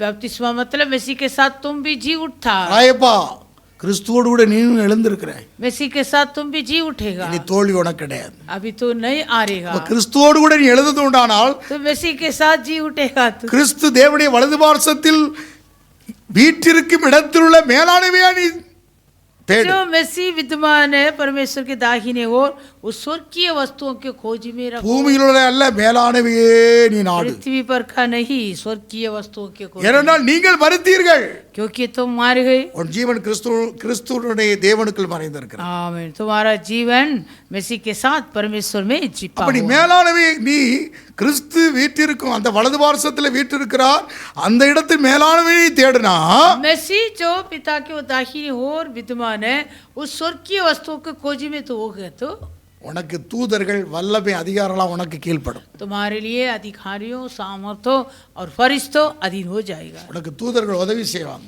फरिश्तों तुम्हारे लिए தேவ வல்லமை அதிகாரம் परमेश्वर का सामर्थ्य और எல்லாம் अधिकार உனக்கு கீழ்ப்படும். सब तुम्हारे अधीन किए जाएगा। 1 பேதுரு 3:22 வாசிக்கலாம். पहला पत्रस 3:22 அவர் பரலோகத்திற்கு போய் தேவனுடைய வலது பாரசத்தில் இருக்கிறார், தேவதூதர்களும் அதிகாரமும் வல்லமைகளும் அவருக்கு கீழ்ப்பட்டிருக்கிறது. वो स्वर्ग में जाकर परमेश्वर की दाहिनी ओर बैठ गया। स्वर्गदूत और अधिकारी और सामर्थी उसी के अधीन किए गए। எல்லாம் அவருக்கு கீழ்ப்பட்டுகிறது. सब उनके अधीन में। தேவதூதர்கள் உனக்கு பணிவிடை செய்வார்கள். आमीन। तुम्हारे लिए फरिश्ते लोग ஏஞ்சல்ஸ் மினிஸ்ட்ரி. आमीन। फरिश्तों के நீ கட்டுகள் அடைக்கப்பட்டிருக்கலாம் சிறையில, ऐसे यदि तो ऐसे बंधन में रहेगा, கட்ட அவல்பார், वो बंधन को खोलेगा, கதவு தானா திறக்கும், दरवाजा अपने आप खुलेगा, கட்டெல்லாம் தானா सारे सांगल टूट जाएगा, கதவுலாம் தானா திறக்கும், सारे दरवाजा खुल जाएगा, அடைக்கப்பட்டதுக்கெல்லாம் தானா திறக்கும், सारे नींव हिल जाएगा, உன்னை பெரிய ஒரு விடுதலையோடு கூட போ. बड़े आजादी के தேவனுடைய साथ திருச்சபைக்கு சாட்சியா परमेश्वर को मंडली के लिए तुझे ஊழியத்துக்கு गवाह के रूप சாட்சியா में रखेगा, सेवकाई में गवाही நீ बनेगा। அவருக்கு மேலான கிறிஸ்து எழும்பி மேலாக அவர் வலது வாசத்தில் இருக்கிறார், அதையே நீ தேடும் போது आमेन। इसलिए तू भी स्वर्ग की वस्तु की खोज में होगा, நீனும் எழுப்பி இருக்கிறாய், तू भी जी उठा, அந்த செயலின்படி நீனும் எழுப்பப்பட்டிருக்கிறாய். उस काम के अनुसार तू भी जी उठा। நீ பழைய வாழ்க்கையில போய் பூமிக்குரியதே தேடிக்கிட்டு இருந்தா अभी तो पृथ्वी के खोज में नहीं रखना, உனக்கு தூதர்கள் வல்லமை அதிகாரம் உனக்கு फिर கீழ்ப்படும். स्वर्गदूत तुम्हारे लिए मदद नहीं करेगा। அல்லேலூயா. हालेलुया। நாளைக்கு யாரை நம்பி ஊழியம் செய்றோம்? मैं किसी के ऊपर भरोसा रख के सेवा करता हूं, இப்படிப்பட்ட ஒரு நம்பிக்கை, वैसे एक आशा, இப்படிப்பட்ட வாஞ்சை वैसे एक எனக்கு लालसा இருக்கிறதுனால் मेरे अंदर ஒரு है, தைரியம். इसलिए साखर। அல்லேலூயா. हालेलुया। பெரிய ஒரு இப்பொழுதும் எப்பொழுதும் அந்த தைரியம், अभी भी सर्वदा के लिए भी எந்த साहस சூழ்நிலையும் ஒரு தைரியத்தோடு है। கூட किसी परिस्थिति में भी साहस है। இருந்தாலும் ஆண்டவருக்காக மரித்தாலும் ஆண்டவருக்காக, मैं जिएगा तो भी प्रभु के लिए, ஜீவனாலும் சாவானாலும் जिए या मरे கிறிஸ்து என்னுடைய சரீரத்தில் மகிமைப்படும். मेसी मेरे शरीर से महिमा पाए। அப்படிப்பட்ட தேவன் மேல் உள்ள செயலின்படிதான், ऐसे परमेश्वर पर रखा हुआ साम, அப்படிப்பட்ட செயலை விசுவாசிக்கிறேன்.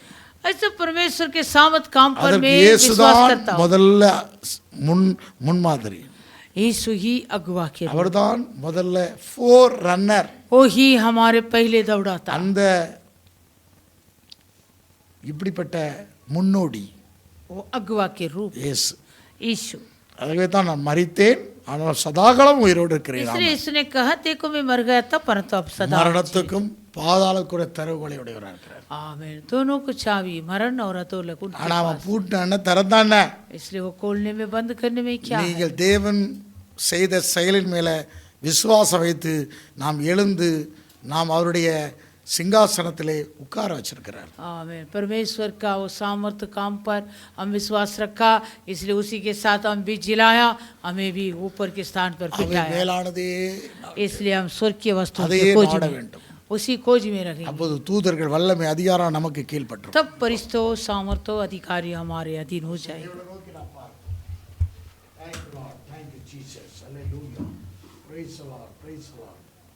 கர்த்தர் நாள் எங்களோட பேசுற நம்முடைய வார்த்தைக்காக ஸ்தோத்திரம்.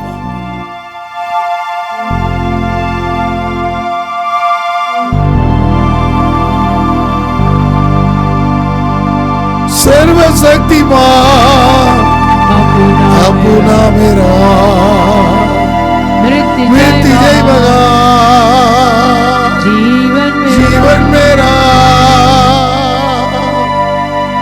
सर्वशक्तिमान स्वामी मेरा मृत्युंजय भगा दुर्गा मेरा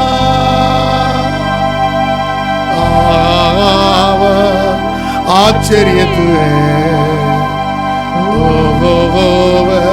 सच्ची तू